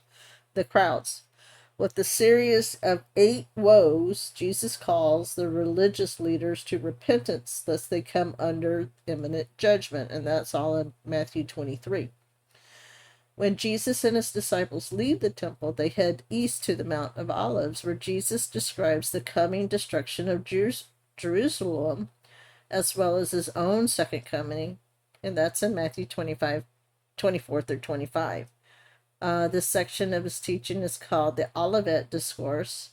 In the religious leader's mind, Tuesday seals Jesus' fate. He must die. They scheme to arrest him secretly in Matthew 26:4. And this is also, and I believe it's in John, when Jesus, kind of weeps for Jerusalem because he knows that they're going to not only be scattered, but that they're just rejecting him. It may have been this Tuesday evening that a woman anoints Jesus with expensive perfume while he stays in Bethany. This effusive outpouring of wealth seems to be one of the factors which provokes Judas Iscariot to meet with the chief priests and agree to betray Jesus for 30 pieces of silver. And that we see in Matthew 26:6-16. And, that's also fulfilling the prophecy. Can't remember offhand which one, but it is. So for Tuesday of Holy Week, Jesus takes the day and teaches at and around the temple. On Wednesday, we aren't told what happens on Wednesday. Perhaps it was a day of rest after a couple of intense days in Jerusalem. Perhaps some of what is described in the previous section, such as the anointing of Jesus and Judas agreeing to betray Jesus, actually happens on Wednesday. So Thursday, which is also Maundy Thursday. On Thursday evening, yeah, don't forget that in a Jewish in this time frame, in the Jewish custom, the day, because God, created light and day, He separated day and night in Genesis. So for the Hebrews, their sundown began their new day. So on Thursday evening, Jesus celebrates the Passover feast with his disciples. At the feast in an upper room, Jesus washes his disciples' feet and commands them to do the same for each other. And that's in John 13, 1 through 17. The Latin word mandatum means commandment. Thus, many Christians declare Thursday as Maundy Thursday, a time to remember Jesus' command to love one another as I have loved you, so you must love one another. And that's in John 13:34. That mandatum is where we get that word mandate.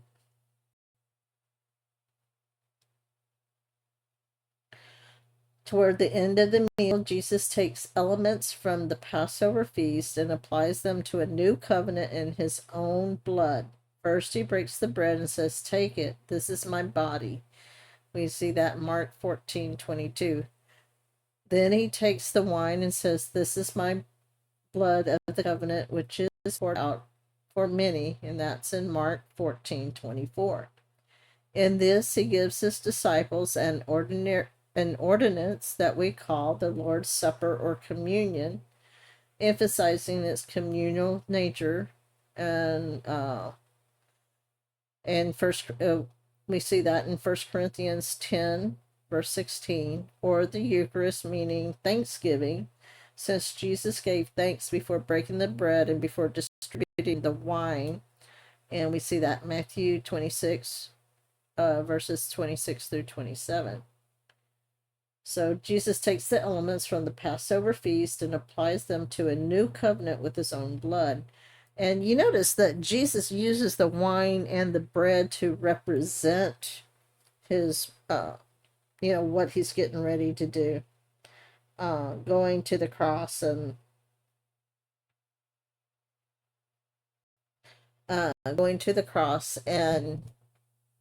and because without the shedding of the blood, there is no sacrifice. And by the breaking of the, when a crucifixion, one of the ways they declared or was to confirm a death, they would break the body, but Jesus's body was not broken. He didn't have any bones broken, and again, that's an Old Testament prophecy. Hey, good morning, Sons of Liberty. Good to see you out there. So that evening, Jesus continues teaching his disciples in what we call the upper room discourse. Jesus promises his disciples the Holy Spirit and reminds them to remain in him and prays for their oneness with himself, his Father, and each other. And we see that in John 4, all the way chapters 14 through 17. That night they camp on the Mount of Olives, where Jesus asks his Father if there is any way to save humanity than what he would need to undergo on Friday. The answer is no, and Jesus responds, "Yet not what I will, but what you will." Again, Mark 14:36. And I know people, I kind of wonder, I know Jesus rebuked James, John, and Peter, James and John and Peter, for going to sleep, but I always kind of felt like it was a supernatural sleep, that God actually put them to sleep, because Jesus had to go and do this on his own. He had to go and pray And I mean, if they had been awake, it is possible that they might have tried to talk him out of it. We saw that Peter tried to talk him out of more than once. But, that's just me. I know scholars would probably disagree with me, but it just, I don't know. When I read that section of the scriptures, I just kind of feel like it wasn't just that they fell asleep because they, uh, that they fell asleep just because they were sleepy, but that's that's just me. So a mob approaches with torches and swords. They are led by Judas Iscariot. When they arrive, Judas kisses Jesus on the cheek as a sign that Jesus is the one to arrest. The soldier sees Jesus, arrest him, and take him into Jerusalem. Late that night, Jesus is put on trial twice. First before Annas, he wasn't even the high priest. He was a retired, quote, kind of retired. I mean, some of this you kind of like, if you think of what's been happening today in some of these monkey trials, the kangaroo courts, it's almost like a blueprint. Father-in-law to Caiaphas, the high priest, and then before Caiaphas himself. And we see all that in John 12 through 13 and 24. Before Caiaphas, Jesus is convicted of blasphemy because he claimed to be equal with God. And we see that in Matthew 26, verses 63 through 66. In the process of trying to rescue Jesus amid the trial, 3 times Peter ends up denying that he has any connection with Jesus. After these 3 denials, which Jesus had predicted, Peter leaves weeping bitterly. And Peter leaves bitterly out of repentance, and of course, the comparison or the contrast with Judas, once he got caught, he was ashamed, but instead of acting for forgiveness, what does he do? He goes out and hangs himself. So Thursday of Holy Week, a mob approaches with torches and swords. So Good Friday. I mean, what do? They sneak. They sneak in the middle of the night. They arrest him. He's been with them all this time. They bring a legion. They bring at least 600 people.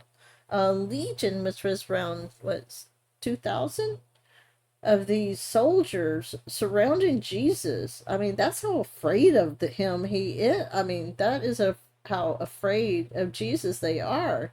I mean, can you imagine? I mean, they must have had some idea that he really was or he is the Messiah, because why would they bring so many? I mean, I mean, there's 4 people in the garden, in the garden, and they got, I mean, talk about overkill.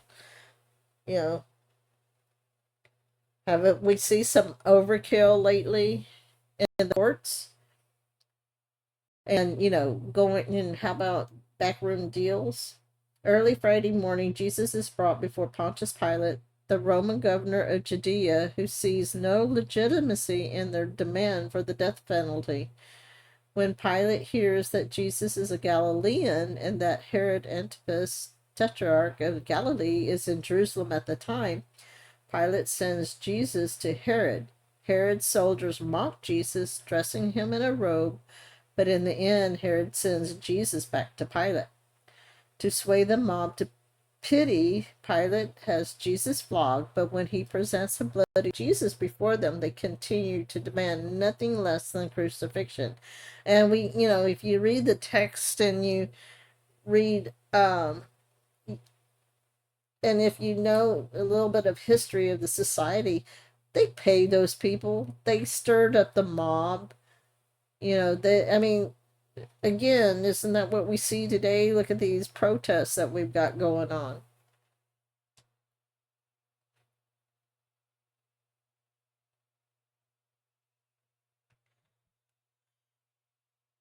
So, like I said, it's a blueprint. See. When Judas Iscariot sees that Jesus has been condemned, he feels awful, returns the silver, and hangs himself. Again, contrasting what Peter's actions were. Jesus is on the cross for approximately 9 in the morning until 3 in the afternoon. It is finished, Jesus shouts in John 19:30. He looks up to heaven. Father, into your hands I commit my spirit. Juke, Luke 23, verse 46. He breathes his last. An earthquake occurs, during which the veil of the temple is torn into two, starting at the top.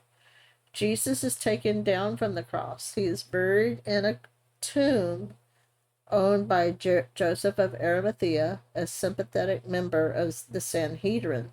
The tomb is sealed. Man, I wish I had that, because they talked about that video that Barb played, was it yesterday or Tuesday? They talked about there's modern day Sanhedrin or Pharisees now.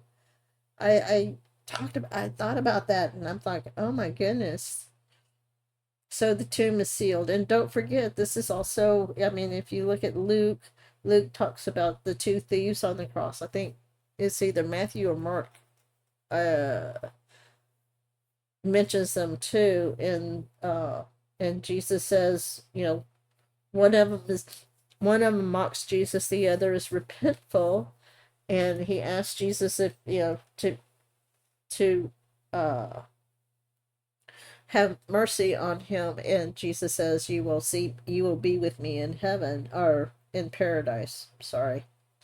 So Friday of Holy Week, Jesus is on the cross from approximately 9 in the morning until 3 in the afternoon. So then we have Saturday. Never had a Saturday been so sad, confusing, scary, or frustrating. What are the disciples to do on a Saturday after a Friday like that? We get a single half verse that tells us that what they did even though they couldn't have wanted to. So, but they rested on the Sabbath in obedience to the commandment. And we see that in Luke 23, verse 56b. How could they rest on such a Saturday? We don't know how they could, but we do know why they should. It's because Sunday was coming. During our sad, confusing, scary, frustrating days, God is still at work. So on Sunday, what happened on Sunday? Oh man, here's where it gets good. In short, it's what the prophet Isaiah predicted of the suffering servant who was pierced for a transgression, he was crushed for our iniquities. God would prolong his days, and that's in Isaiah 53, verses 5, and 53, verses 10. And the angel said the angels to the women who come to the tomb hoping to anoint the body, he is not here, he is risen just as he said. As stated in Matthew 28, verse 6, Jesus started appearing to his disciples, and when they refuse to believe their eyes, he tells them to touch the scars and believe. And we see that in Luke 24:39. And according to scripture, it was Thomas that really um, said, unless I touch the scars. But, for those that witnessed it and everything, they believed. Sunday saw the religious leaders' triumphalism turn to panic, and the disciples' despair blossom into persistent, unshakable tenacity. So here we go. Sunday saw the religious leaders, and Jesus' resurrection serves as its own article, which you can find here. Here's a quick summary of what happened on Sunday and why there's never been a more important historical event for you and me today. I'm not going to use the acronym because we know that that's pagan, and I'm just not going to do that because it is resurrection weekend. Jesus' resurrection means his execution wasn't the end. Jesus' resurrection means there is an afterlife. Jesus' resurrection means that he was successful in saving us from our sins. Jesus' resurrection means he was telling the truth. Jesus' resurrection means he ended the reign of our enemies. Jesus' resurrection means he has begun restoring all reality. So this was by Daniel McCoy. So like I said, I wanted to Pharaoh. What did Pharaoh see? Okay. So we got another.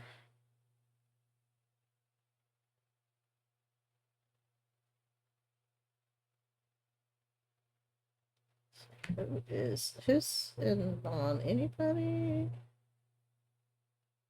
Alright, so I think I'm gonna say a quick prayer only because I feel like it. So, Father God, I just thank you for who you are. Thank you for your Son, Jesus Christ. I thank you for the Holy Spirit.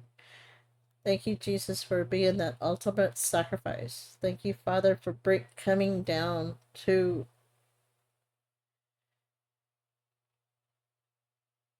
just, let's see, how can I say this? Thank you, Jesus, for shedding your cloak of deity and coming down, becoming mortal, experience the things that we can experience, being tempted in the ways that we are tempted. And yet you are holy, you're righteous. Thank you for being the ultimate sacrifice, our Messiah, our Savior, so that we may spend eternity with you. I thank you for the Holy Spirit, our advocate, our mediator. When we do not know how to pray or what to pray, you stand before us. Jesus, you stand before our God, our Jehovah, who is our creator. Father, I pray for those that are listening, pray for those that will listen later, and that we all open our eyes, open our hearts, and open our ears to what you would have to reveal to us, and that people will come to repentance. Father, I've seen so many, even in this time of Holy Week, I see so many preachers preaching the feel-good gospel, not the repentance gospel. The solemnity that you went, the pain, the anguish you went through being separated from the Father, taking the burden, taking all the shots, the slings and the arrows, the whipping, ultimate sacrifice, shedding your blood. And your words that, so that we can, if we live and follow you, we can become and just be with you to the end of our days. I thank you for I thank you for your guardian angels and your warrior angels to surround and protect us.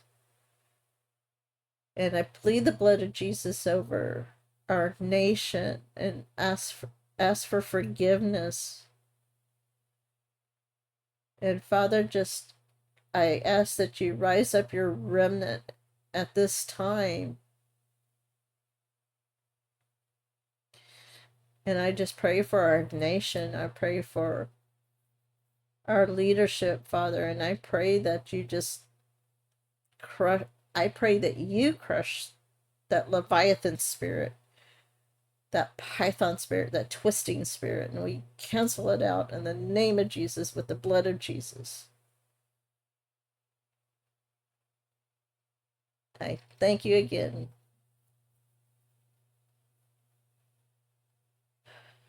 And I pray that more people find you and just turn their lives and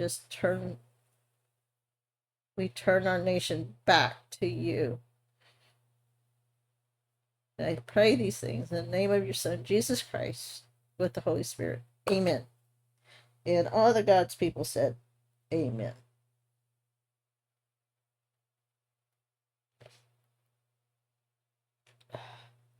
All right. So thank you for allowing me to take that moment. And so we're going to switch gears just a little bit.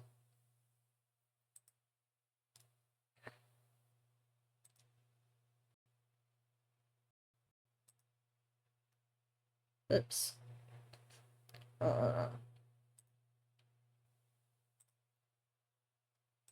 Club of Rome. I was looking at this. I saw something about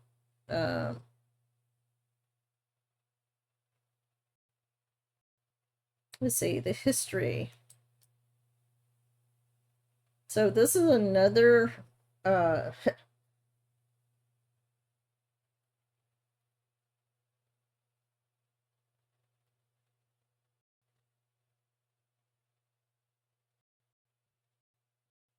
this is another, or sounds like it's another just another economic forum, WEF. So most influential organizations begin with a meeting of a few like mine. So in 1965, Aurelio Picci, an Italian industrialist, made a speech that proved inspirational to Alexander King, the Scottish head of science at the OECD. The two found that they shared a profound concern for the long-term future of humanity and the planet, what they termed the modern predicament of mankind. Here again, you got another group of people that thinks that they can decide, and they tell us that we're too stupid to know how to live. So 3 years later, King and Pecci convened a meeting of European scientists in Rome. Although its first attempt failed to achieve unity, a core group of like-minded thinkers emerged. Their goal? To advance three core ideas that still define the Club of Rome today: a global and long-term perspective. Think about that. A global and long-term perspective. And the concept of problematic, a cluster of intertwined global problems, be they economic, environmental, political, or social. Doesn't it sound just like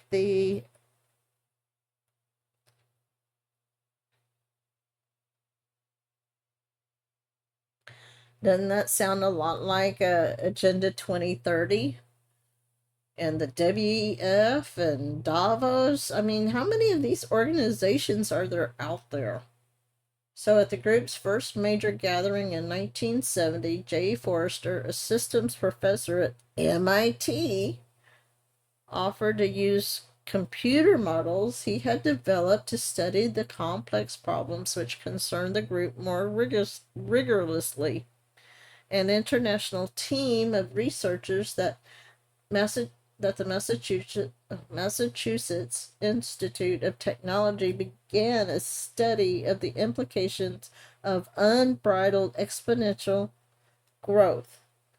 They examined the 5 basic factors that determine and, in their interactions, ultimately limit growth on this planet. Here we go.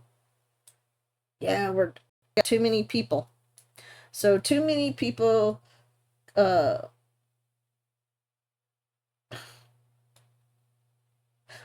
at this. So ultimately limit growth on this planet. So in other words, we got too much people who uses agriculture. And I mean, come on, this renewable and non-renewable resource junk, industrial output, and we just create pollution. Did you know that? How many of you knew that we just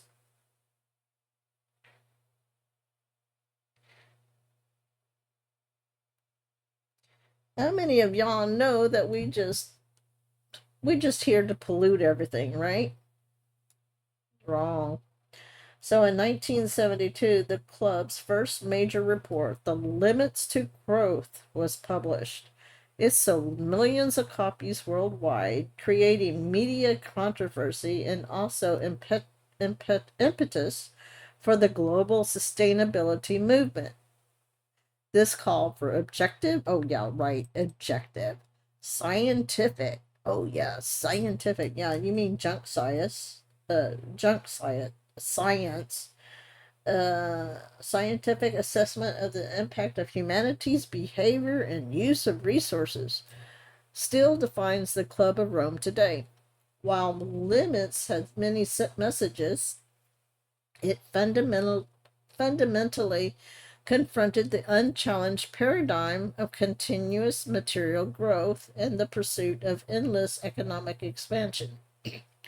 So 50 years later, which would be around now,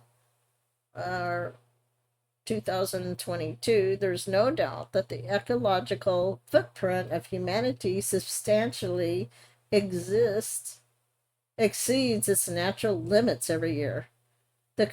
No, you know why? Because they manipulate everything.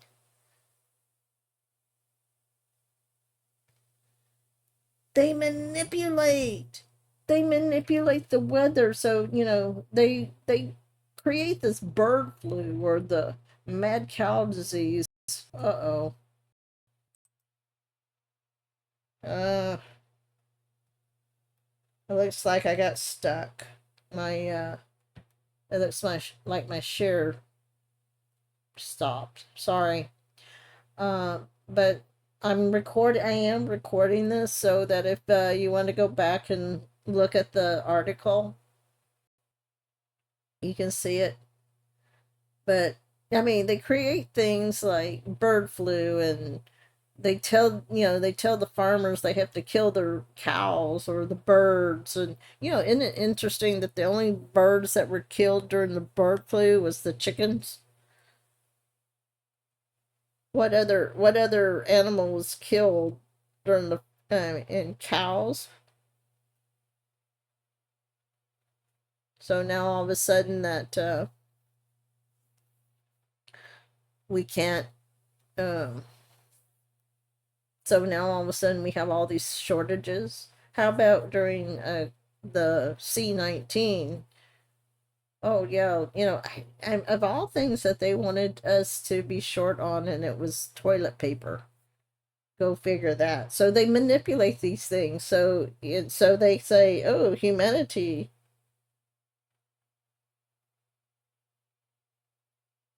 Yeah, exactly. It's bird flu, but it's only in human food birds. Yeah, remove. I mean, were ducks included, or it's another. What's another bird that's usually eaten? So, uh, so the concerns of the Club of Rome have not lost their relevance. Yeah, right. In 2018, the Club of Rome embarked on a new strategy which led to the establishment of 5 impact hubs. Huh. Okay. I mean, this is straight. I mean, if you were listening, a couple of years ago when Barb and I were hosting together, we read Agenda 2030. It was formerly Agenda 2021. And we read that. And this is, I, ugh. So the 5 impact hubs harness the activities and the perspective of its members and the ecosystem to which they belong. The mission to create a shift towards more equitable economic, finance, and social political models is achieved by transformational thought, leadership, and co-designing solutions through these hubs. Again, they're telling you you're too stupid to live. We're going to tell you, we're going to save you from yourself. Well, guess what? I have a Savior, and his name is Jesus Christ. I don't need you. So,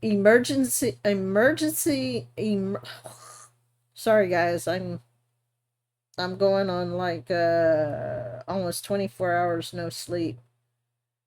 Emerging new civilizations, planetary emergency, reframing economics, rethinking finance, and youth leadership in intergenerational dialogues.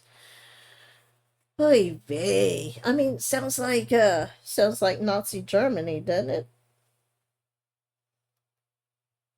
Especially with this youth leadership. The organization continues to be at the forefront of challenging and controversial global issues, propelled by a new mission and organizational structure, which today includes 35 national associations. The Club of Rome has now published over 45 reports. They continue to challenge established paradigms and advocate for policies that can practically address the many emergencies, the emergencies they created facing society and the planet today. The Club of Rome remains true to its historical intent, while it attempts to lay the foundations for long-term systemic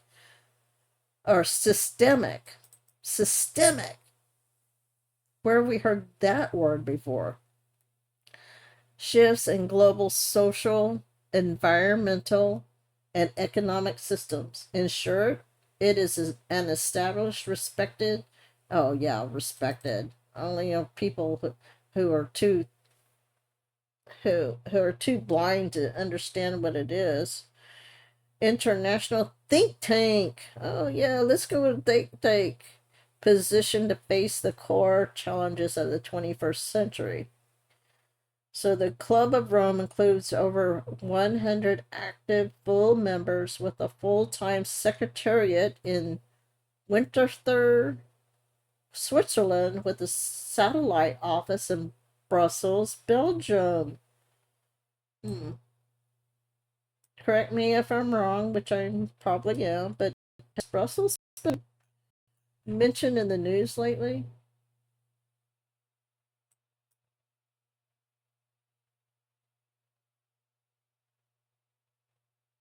I wonder if that's the reason why I may have.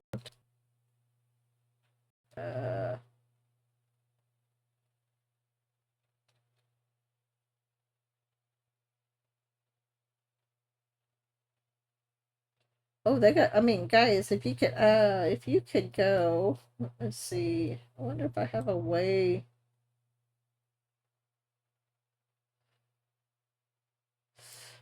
Let's see. Hold on. I'm gonna put here is the link if you're interested in reading about this.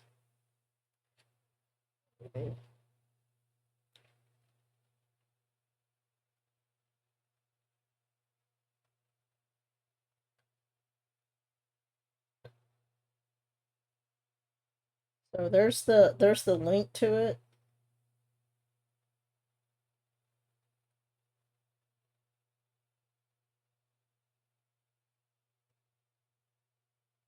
All right. So let me see. I'm going to try to see if I can read, because what got me on this is let's see. Let me see. Hold on.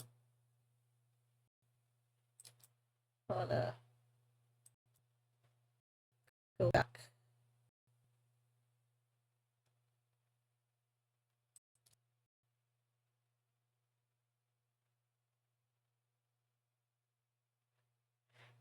So, national associations. The Club of Rome has supporters in many countries. In some countries, these supporters have decided to create a national association or chapter to promote debates and activities related to the global agenda of the Club of Rome in local, regional, or national contexts. National associations are separate legal entities. Consequently, they are independent bodies and, as such, not part of the International Club of Rome, which are neither managed or nor supervised as subsidiaries of the Club of Rome. The club, however, welcomes their activities and commit to the common goal. So, Argentina, you have Australia. Oh, President Sylvia Zimmerman. And then okay, so keep these names in mind, okay? Because see if they make the news anytime soon.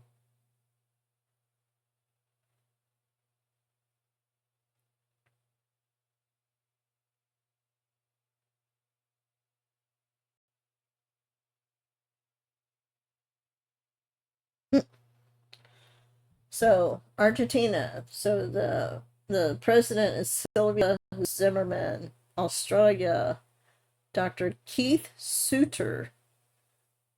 Oh, here's one. Austria, Dr. Hannes Swoboda.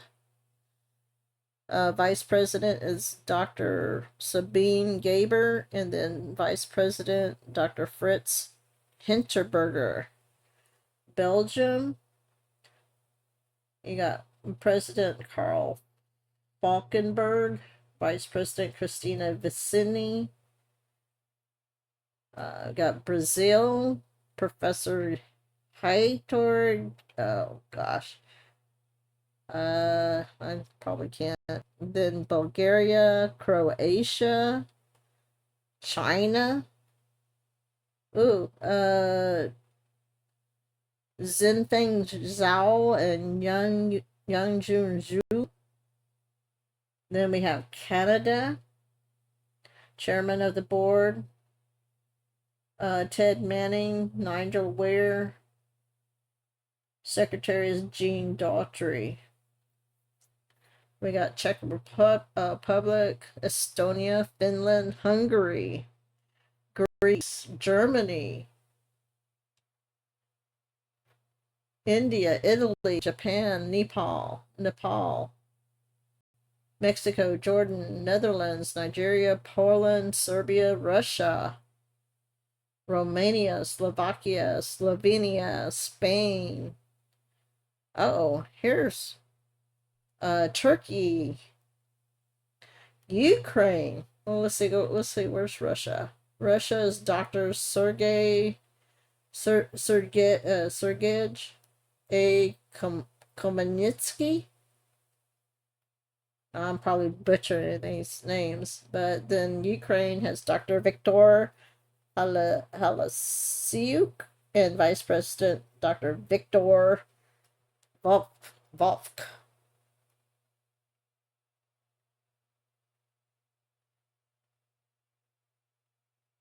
And then we have United States co-president Anitra Thorhag, and then Marilyn Mosley Gordonier, which is, oh, guess what? Their association is headquarters Houston, Texas. Hey, Base Amy, we are talking about the Club of Rome. Yep, Tedros and George Soros.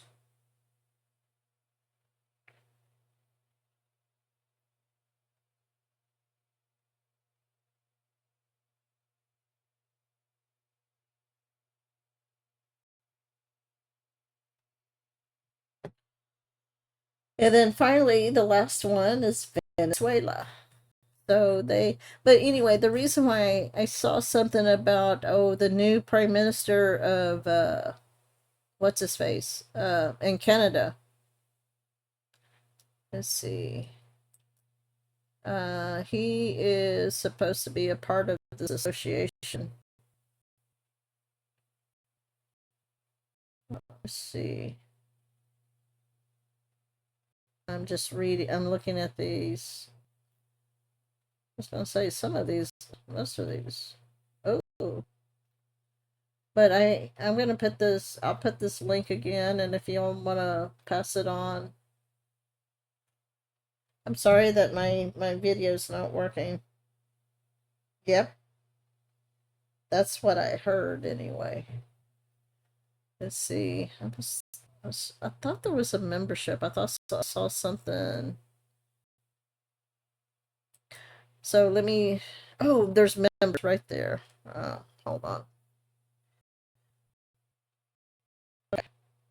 So the vision of the Club of Rome is an interconnected world that has emerged from multiple emergencies. Why do they always make it emergency? Oh no, the sky is falling. The sky is falling. We gotta save humanity from itself because people are too stupid. That is their thinking. You're too stupid. You're not part of the group.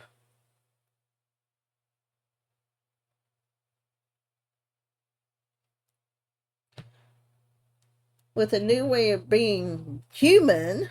Oh, being human, what does that mean? With a new, say, multiple emergencies, with a new way of being human that promotes well being for all in a healthier ecosystem. The mission of the Club of Rome is to apply holistic. That's the reason why we have witchcraft, the pharmakia, interdisciplinary and long-term thinking to ensure broader societal and planetary well-being, to move towards more equitable equitable economic, financial, and social political models, and ensure an inclusive that, I mean, look at the buzzwords they're using. I mean, what do those elitists, the Babylonian globalists, what's their buzzwords? Equitable, inclusive, human dimension to all systems change, and to emerge from emergency. Oh no. This will be achieved through 5 impact hubs.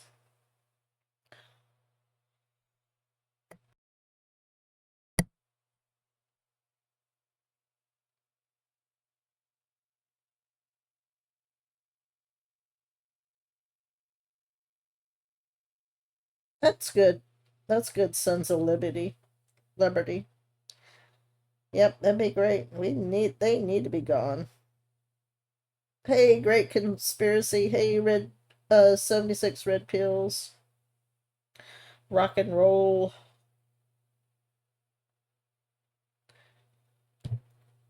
So, emergency from emergency.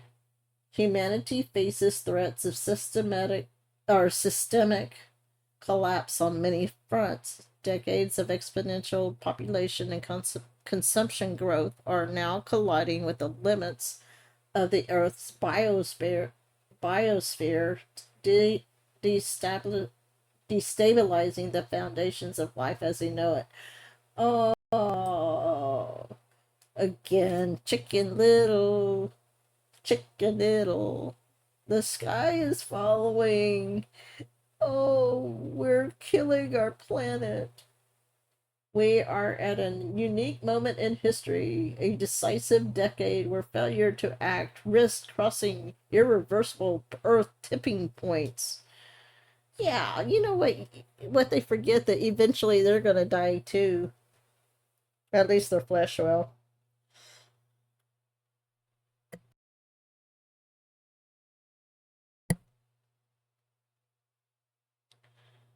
Yeah, Canadian Bacon was here earlier, I guess. Got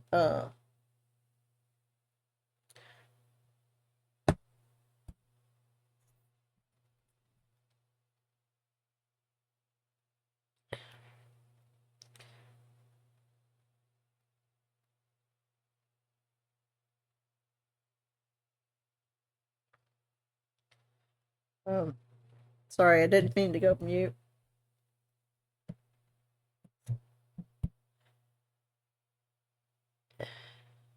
Okay, good. Thank you, Heidi. Thank you, Sons of Liberty. Um,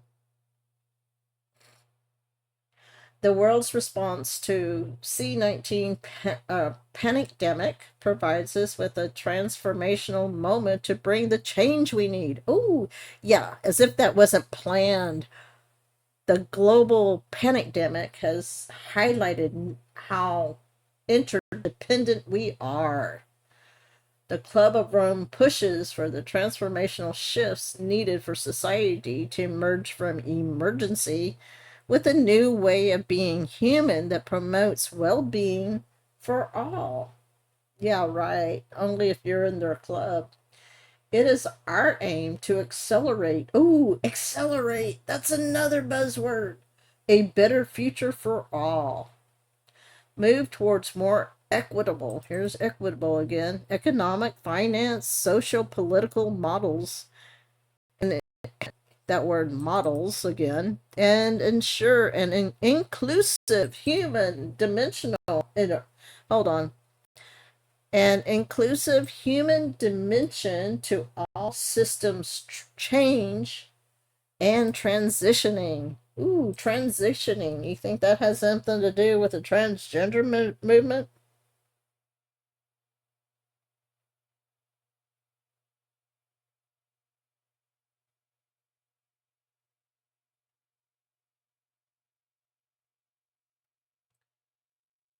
Our 5 impact hubs are linked and should be seen as integrated pillars. Oh, here's another buzzword of a shifting paradigm. The emerging new civilizations reframing economics and rethinking finance initiatives represent a shift in paradigm from the destructive pathway humanity is now on, or is on now.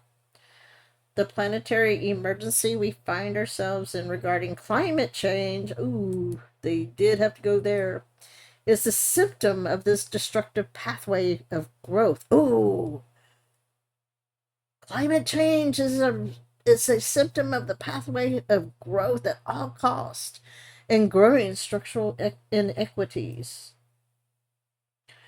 At a time when the world's youth are voicing their growing disappointment in the current lack of leadership and action. Ooh, you know what this, okay, hold on. An action to on important systemic issues like climate change, species extinction, and social political malaise, enhancing a vibrant intergenerational dialogue and the co-creation of solutions is essential. You know what this sounds exactly like? It sounds like a gang. In the lower neighborhoods when you got gang violence. When parents have to work so hard to put food on the table and shelter and clothing, and sometimes parents, yes, there are absentee parents sometimes out of uh let's see, out of choice, but then there are some parents that they're so busy trying to put earn a living that they they're just not home, so that leaves the the kids in a vacuum. And so what happens, these gang members, and they become quote family because they're not getting any kind of leadership. So this is exactly what it sounds like. That, I mean, like I said, you're too, according to them, you're too stupid to know what's good for you. The Club of Rome focuses on influencing these 5 major areas to ensure a broader societal and planetary balance. We aim to build on a foundation of 50 years of thought leadership and transformational insight from past and current members, and take into consideration new pioneering of thinking and pathways for change. Oy.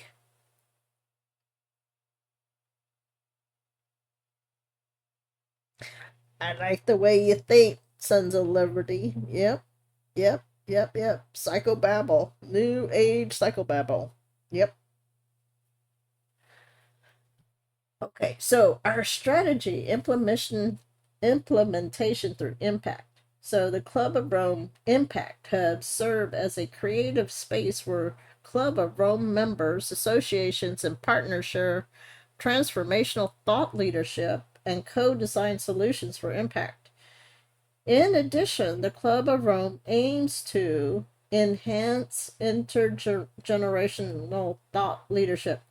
You mean by paying them to protest when they don't even know what they're really protesting about?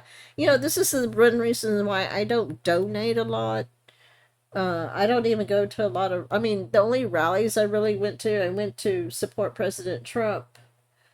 But I don't go to, I don't really take part in a lot of these things just for the simple fact I don't care if even if I agree with the cause, it's because the people running it or coordinated it, you don't really know these people. You don't know what their agenda really is. So I just, I don't know if they're corrupt or not. I don't know if they really are supporting what they did.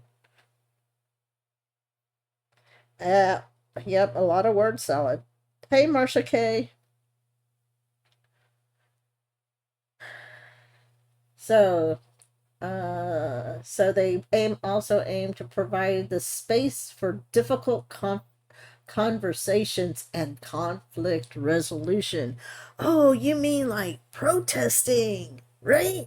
Here's another way of protesting. And we're going to outscream you. If you do not agree with what we say, we're just going to either silence you by out yelling you, or we're just going to have the media keep you from getting your point across. They also aim to promote greater gender, ethnic, geographic, and age diversity across government. Across government and in business in order to enhance the capacity for complex decision making. Here we go again. You're too stupid to know what is good for you. Yep. Their other aim is to continue to promote a culture of deep thinking related to core global tipping points. Whilst, WHILST. Who talks like that? Offering spaces for co-creation of solutions and hope. Well, I hope the USAID stop funding these people. Also aids to translate the Club of Rome's thought leadership to touch the minds and hearts of leaders and citizens across the globe through education, knowledge exchange, and publications. Ooh, it's propaganda. In other words, we're going to propagandize you until you believe what we believe, until you own nothing and will be happy. And they also aim to develop partnerships between our members, associations with enlightened leaders from business, policy, and NGO communities. Here you go. There you go. The NGOs. I wonder how it's going to be before the NGOs go down. Let's see. Where'd you go? I saw you.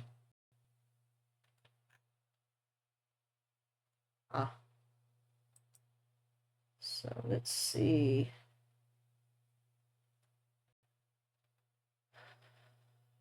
See if I can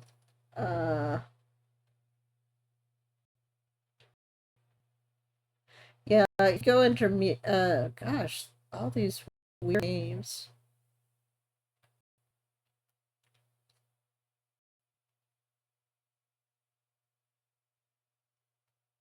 I'm looking at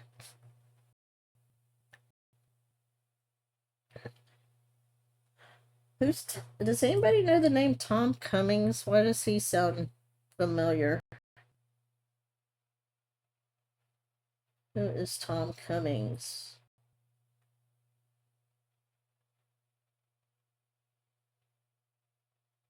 Tom is best known for his ability to bring new insight, sharp contrast, and fresh perspective that consciously developed from three main landscapes over 30 years. So he's an entrepreneurial founder. Ooh, Cambridge Energy Research Associates. I wonder who funds that. Lending Ventures. Technology Groups, Resource Groups.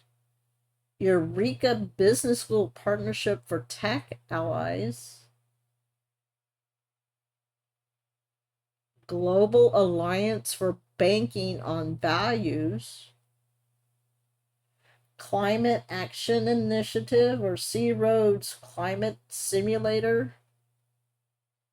Competent Boards Program, and now Partnership. So he's the executive of Shell Group Planning.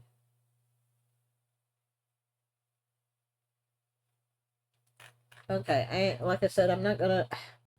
I just thought that guy, the name Cummings, just sounded familiar. Oh my goodness. Son of Liberty, you're funny. You're funny. National Lampoon's Animal House.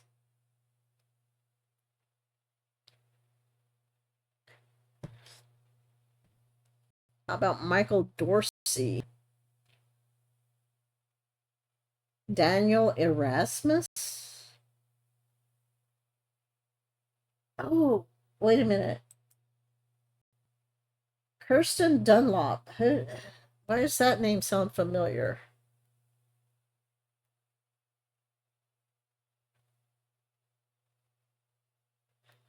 So Kirsten Dunlop is the Chief Executive Officer for EIT Climate, which is Europe's largest public-private partnership focused on climate innovation. She has extensive experience as a designer and leader of business model transformation, strategic innovation, and cultural organizational remaking. She actually worked in Italy. I wonder if she's related to this guy, Ian Dunlop.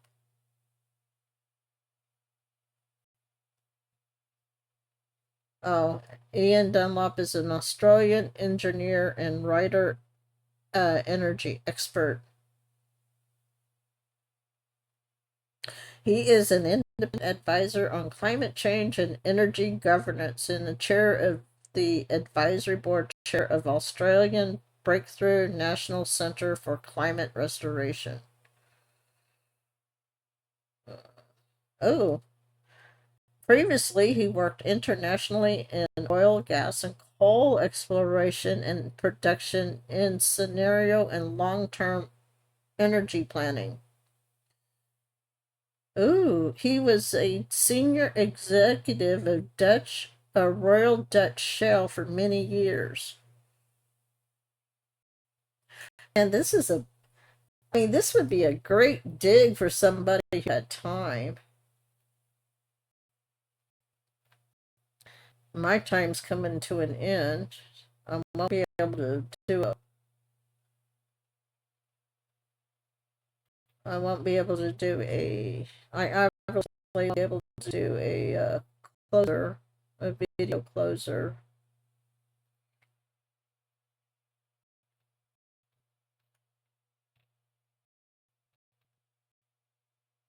There's some interesting names on this.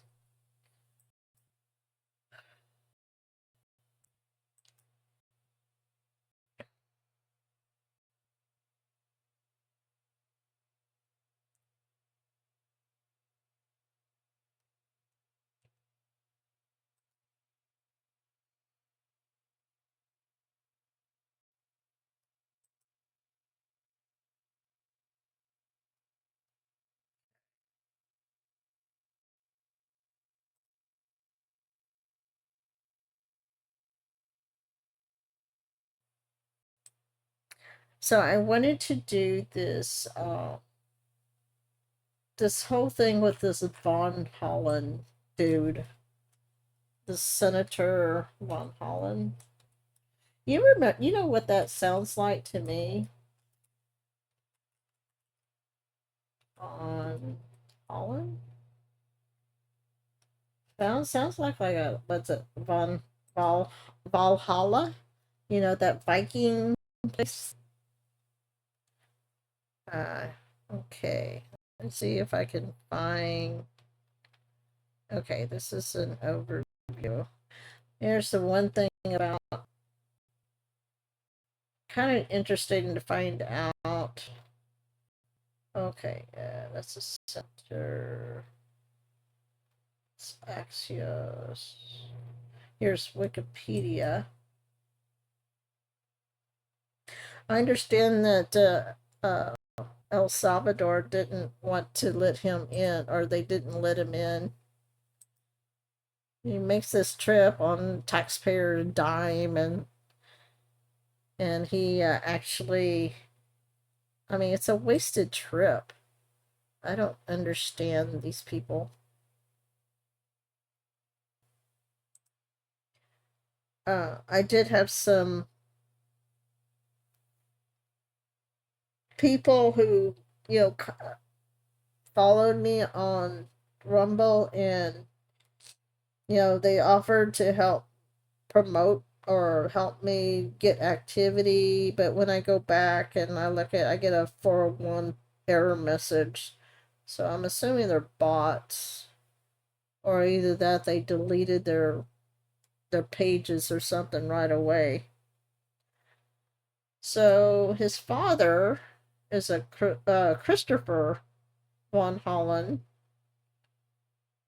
and he was an American diplomat who served as the ambassador to Sri Lanka and the Maldives from 1972 to 1976. So that would have been under Carter,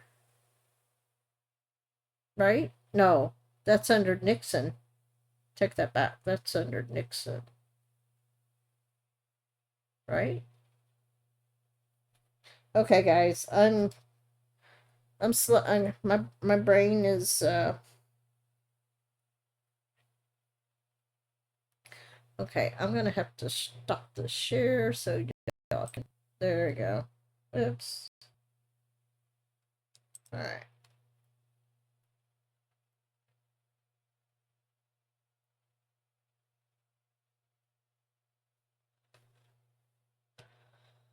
So it's the name is Dutch.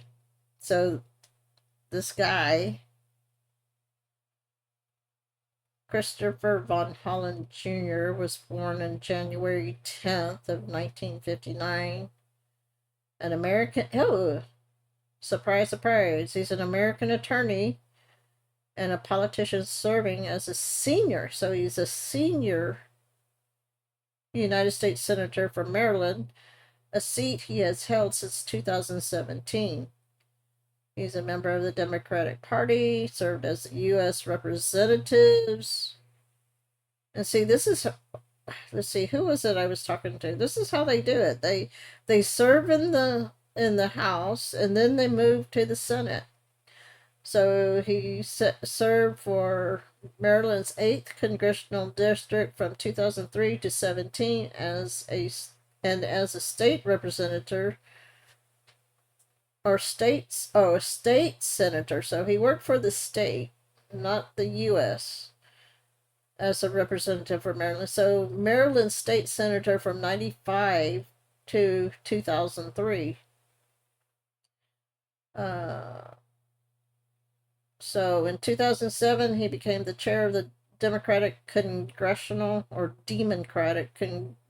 Campaign Committee. In his post, he is responsible for leading efforts to defend vulnerable Democrats and get more Democrats elected. Ooh, so his job was to get Democrats elected to Congress in 2008, which he did. So how Nancy Pelosi created a new leadership post assistant to the speaker. So he has connections there with Nancy Pelosi. In 2006, so he could be present at all leadership meetings. He was elected ranking member on the budget committee in 2010. He was appointed by Pelosi to the 12 membership bipartisan committee on deficit reduction with a mandate for finding major budget reductions by. Good golly, this guy. So they're mad at President Trump for wanting to reduce the budget, but yet he was on the reduction committee in 2011. So on October 17, 2013, Pelosi appointed him to serve on the bicameral conference committee. And so he ran for the U.S. Senate in 2016 to replace retiring Senator Barbara Mikulski. And he defeated the U.S. Representative Donna Edwards in the Democratic primary and won the general election with 61% of the vote to Republican nominee Katie Zaliga's 36%. So he was re-elected or reselected in 2022 with nearly 66% of the vote to Republican nominee CrissCroix's 34%. He chaired the Democratic Senatorial Campaign Committee from 2017 to 2019. And then he became the Maryland senior senator when Ben Cardin retired. So, wait a minute. He was born in Pakistan. He is actually born in Pakistan. How convenient is that? However, his parents are American citizens. Edith Eliza Farnsworth, and his father was a Foreign Service officer who served as Deputy Assistant Secretary of State for Near Eastern Affairs from 69 to 72, and the U.S. Ambassador to Sri Lanka and the Maldives from 72 to 76. Oh, his mother. So this guy's mother worked in the Clown, the C, the Y agency, and State Department, where she served as the Chief Intelligence Bureau for South Asia. So he spent his early life in Pakistan, Turkey, India, and Sri Lanka. He didn't return to the United States until his junior year of high school.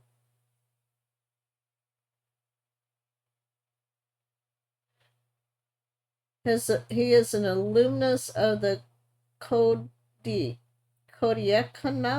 I don't know, international school in Dinigal district, Tamil in India.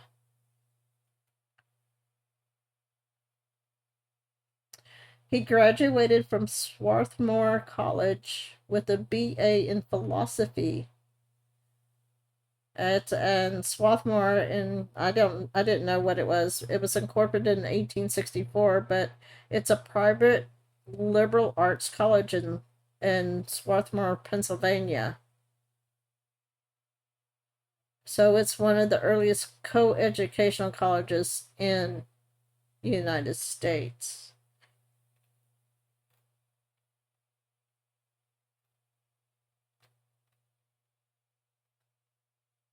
This guy is a tool.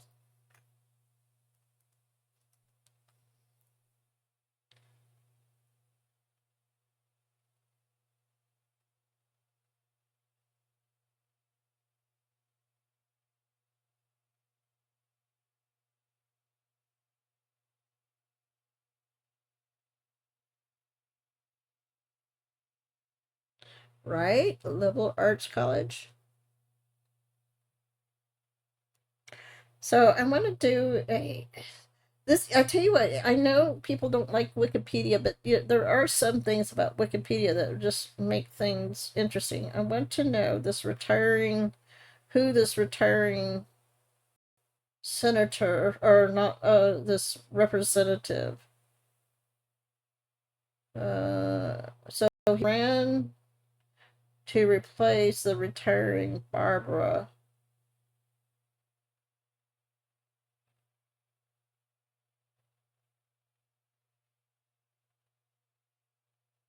However, let's see, Don Edwards was who he actually replaced. He was going to run for the Senate, but he replaced this Donna Ferns Edwards. She served in the U.S. Representative of Maryland's 4th Congressional District from 2008 to 17. She's also a lawyer and community activist. I mean, if you start really following these different politicians and okay, I'm getting confused who this Barbara person is.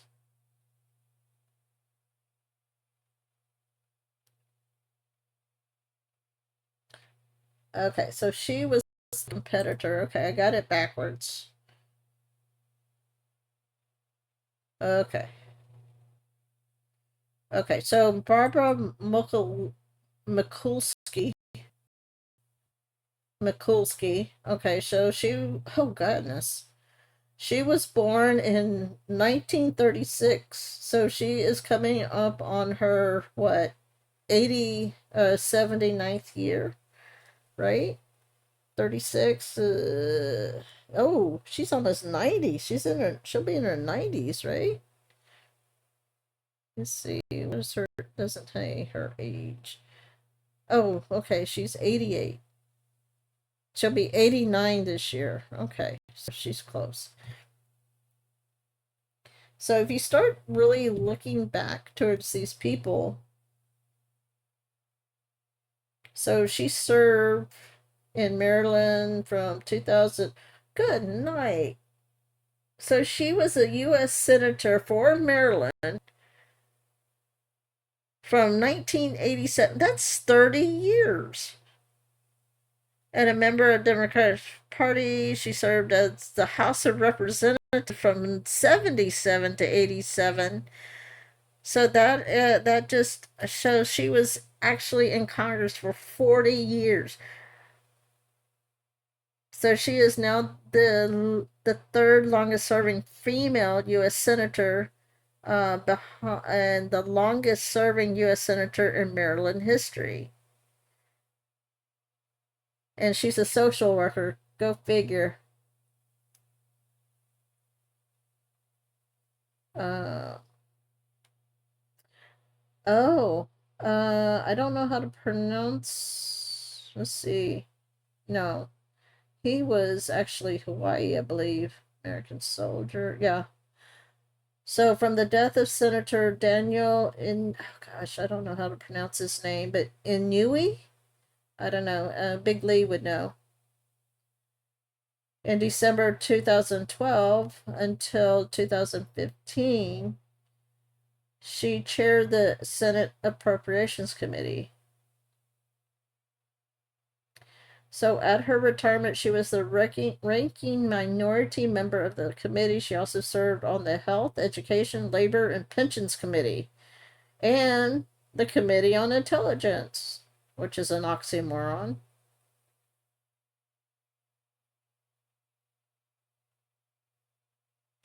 So on March 2nd, 2015, Mikulski announced that she would retire after 5 terms in the Senate and would not seek re-election in 2016. In January 2017, she joined Johns Hopkins as a professor of public policy and advisor to University President Ronald Daniels. So So sometimes, I mean, these senators and representatives, they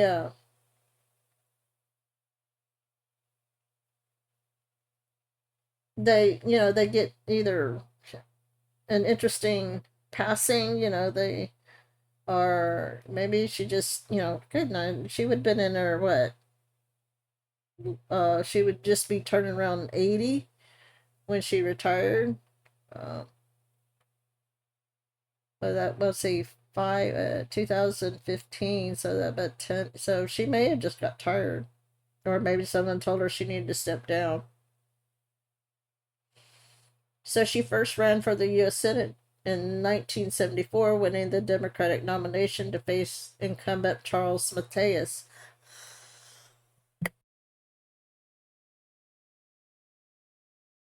And he happened to be a Republican at the time. So, although well known to residents in her city, Mikulski had limited name recognition in the rest of the state. As an advocate for campaign finance reform, she refused to accept any contribution over $100 to avoid the curse of big money that has led to such trouble.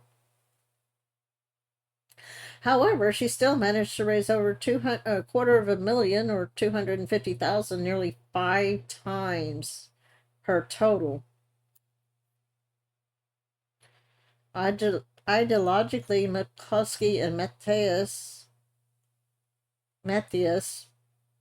agreed on many issues such as closing tax loopholes, easing taxes on the middle class.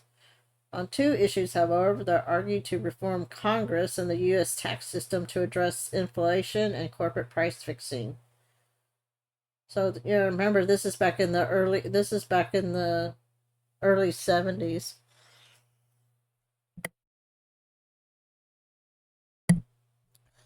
All right. I've run over. This is so I thought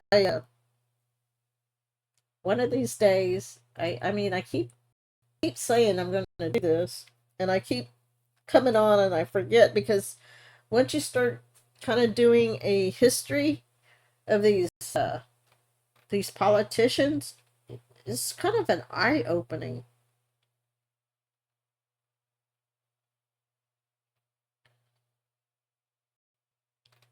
So, okay, let's see.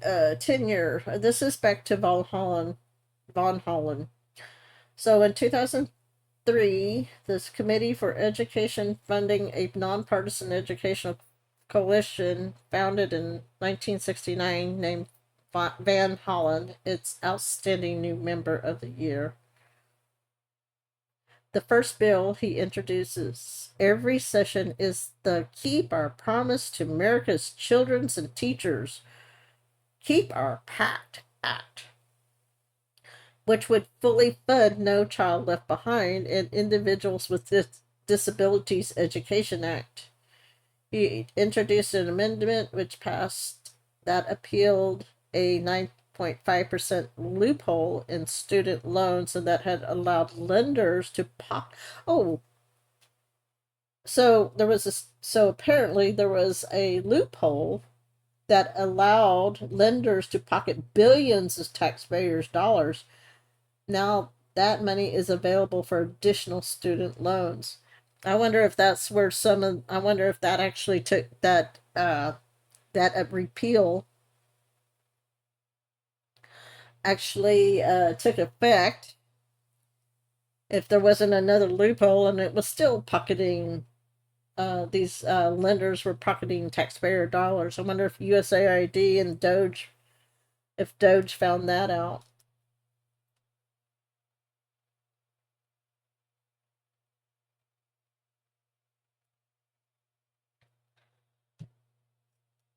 Let's see. So he secured federal funding for a number of local interest projects, including transportation initiatives, local homeland security efforts, educational programs, community development projects. So he included a provision in legislation governing Washington Metro to prevent housing development in Tacoma Park. He and Shifty Shift often discuss issues of national security on the floor of the House in tandem, with particular commentary on the wars in Afghanistan and Iraq. Man, these people are just unbelievable. So in May of 2006, he formed a congressional caucus on the Netherlands with Dutch-born Republican U.S. Representative Pete Hoekstra from Michigan. So the goal of the caucus is to promote the U.S. relationship with the Netherlands and remember the Dutch role in the establishing the New York and United States. Good night. That's crazy.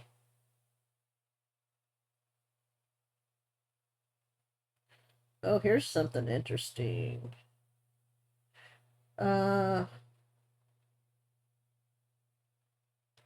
So in 2006, he urged the Bush administration to support a ceasefire supported by a peacekeeping force that would end the 2006 Lebanon war. He was criticized by elements of the Jewish and pro-Israel community, a large part of his constituency, for criticizing U.S. and Israeli policy in the Lebanon conflict.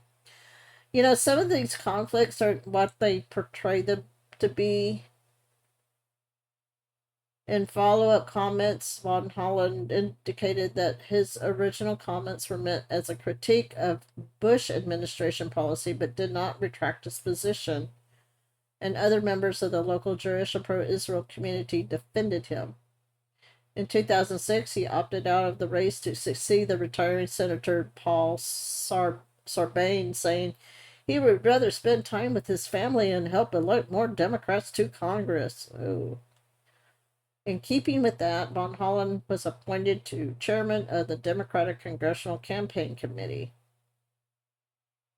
Well, here's something interesting.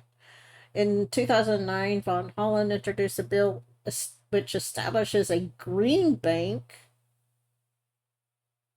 which is a financial institute, typically public or quasi-public, that employs innovative financing techniques and market development tools in collaboration with the private sector to expedite the deployment of clean energy technologies. And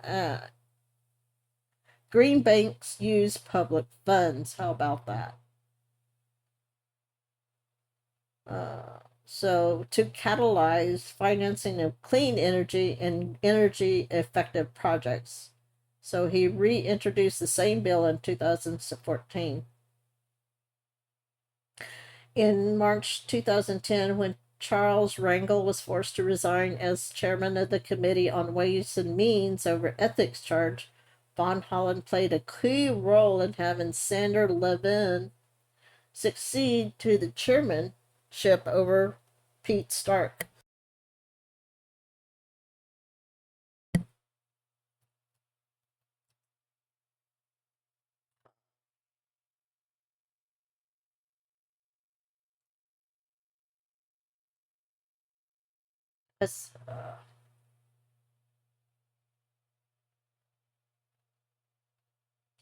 So he's a ranking member on the House Budget Committee, vice chairman of renewable energy and energy efficiency, co-chairman of the Congressional. Okay, wait a minute. What in the world is the Congressional Soccer Caucus? Do we really need a Congressional Soccer Caucus? He's a co-chairman of the Chesapeake Bay Watershed Task Force, co-chairman of the Congressional Caucus on Global Road Safety,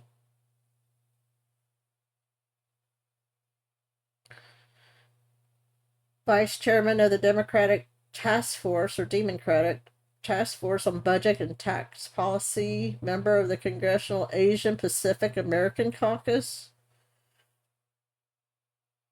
He needs to get off some of these. I mean, I say this, we got too many caucuses, we got too many committee chairs and everything. Excuse me. We need to stop that. Member of the Sustainable Energy and Environment Coalition, International Conservation Caucus, Congressional Chesapeake Watershed Caucus, Chairman, Congressional Down Syndrome Caucus, After School Caucuses.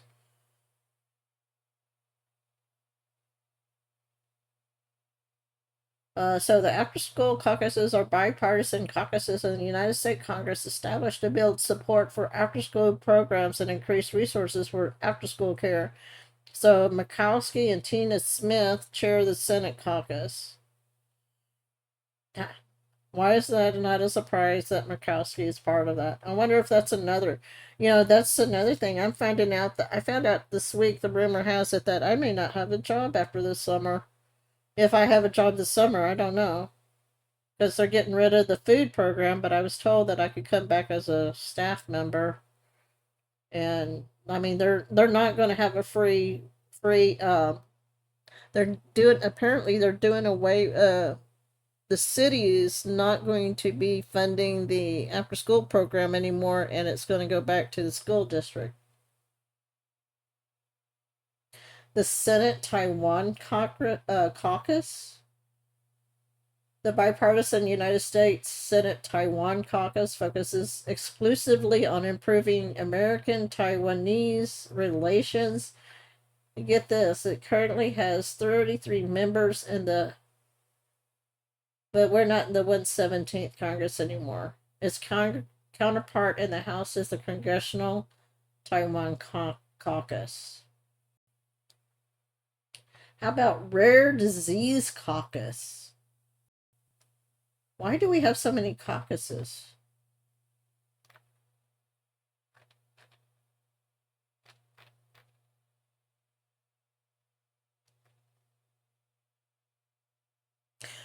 Oh, here's one. Congressional Gen X, or Next Gen 911 Caucus.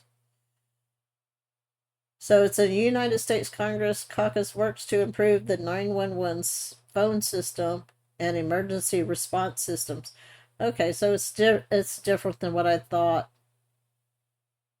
So it's headed by Senators Richard Burr out of New York, Republican out of New York, and Amy Klobuchar. Oh gosh, and Dan Bishop is on the. How about expand Social Security Caucus? So it is a congressional caucus in the United States House of Representatives and United States Senate consisting of members that advocate for the expansion of the Social Security. It has 19 members in the Senate and 115 in the House, all deriving from the Democratic caucus. Unbelievable.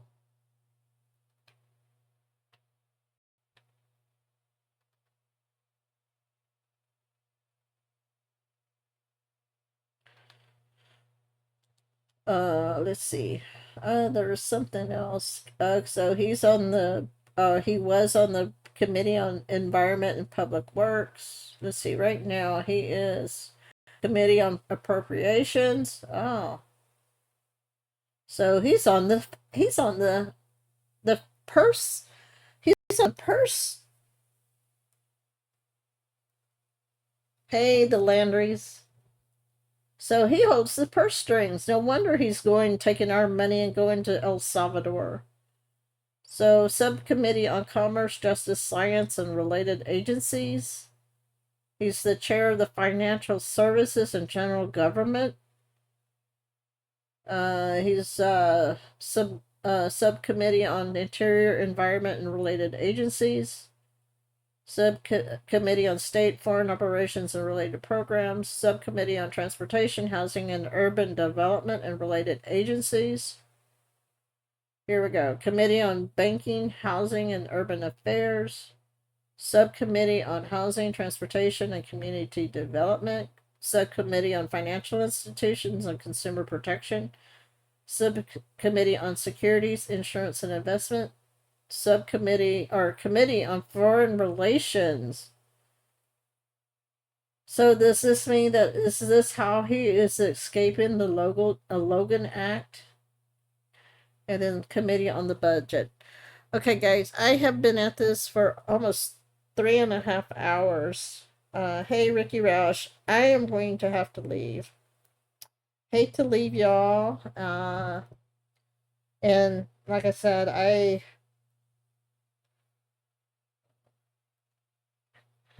if you want to see what I was reading off of, I put my Rumble channel in the link so you could go see it. Let me see if I still have that.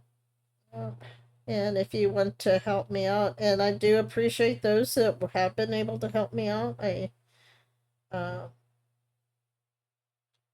And yeah, I just hope one day I can bless you. Maybe not in the same way, but just bless you for those who, it's been a blessing. So, I mean, I could probably do this and I could keep going, but I'm getting tired. I mean, I've been up, like I said, I've been up almost 24 hours, so I'm straight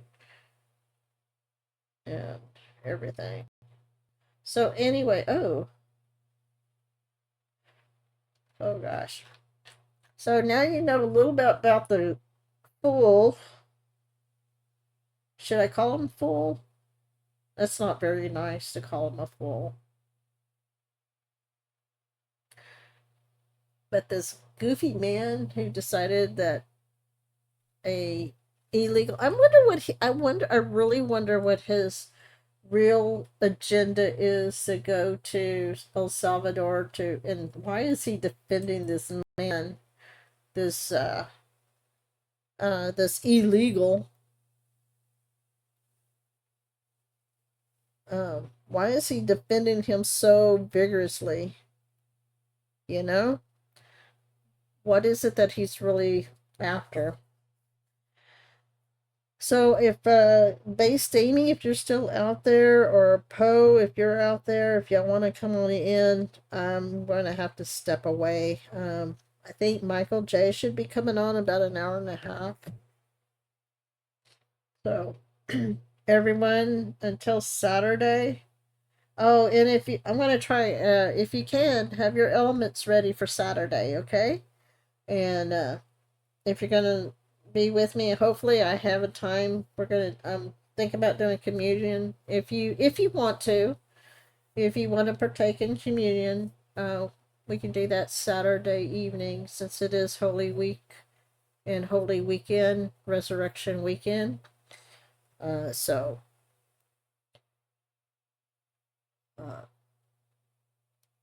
anyway,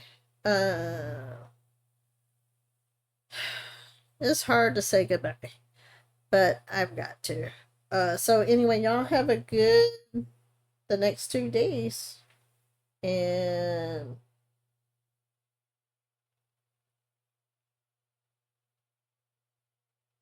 hope to see y'all Saturday, okay? And again, if you are following me on Rumble and Gap, if you please share, even make a comment, and so that kind of helps me. That kind of puts activity, and that kind of beats the algorithms. And if you heard me earlier, I got 145 followers now. I'm moving up, but about 3 or 4 of them are actually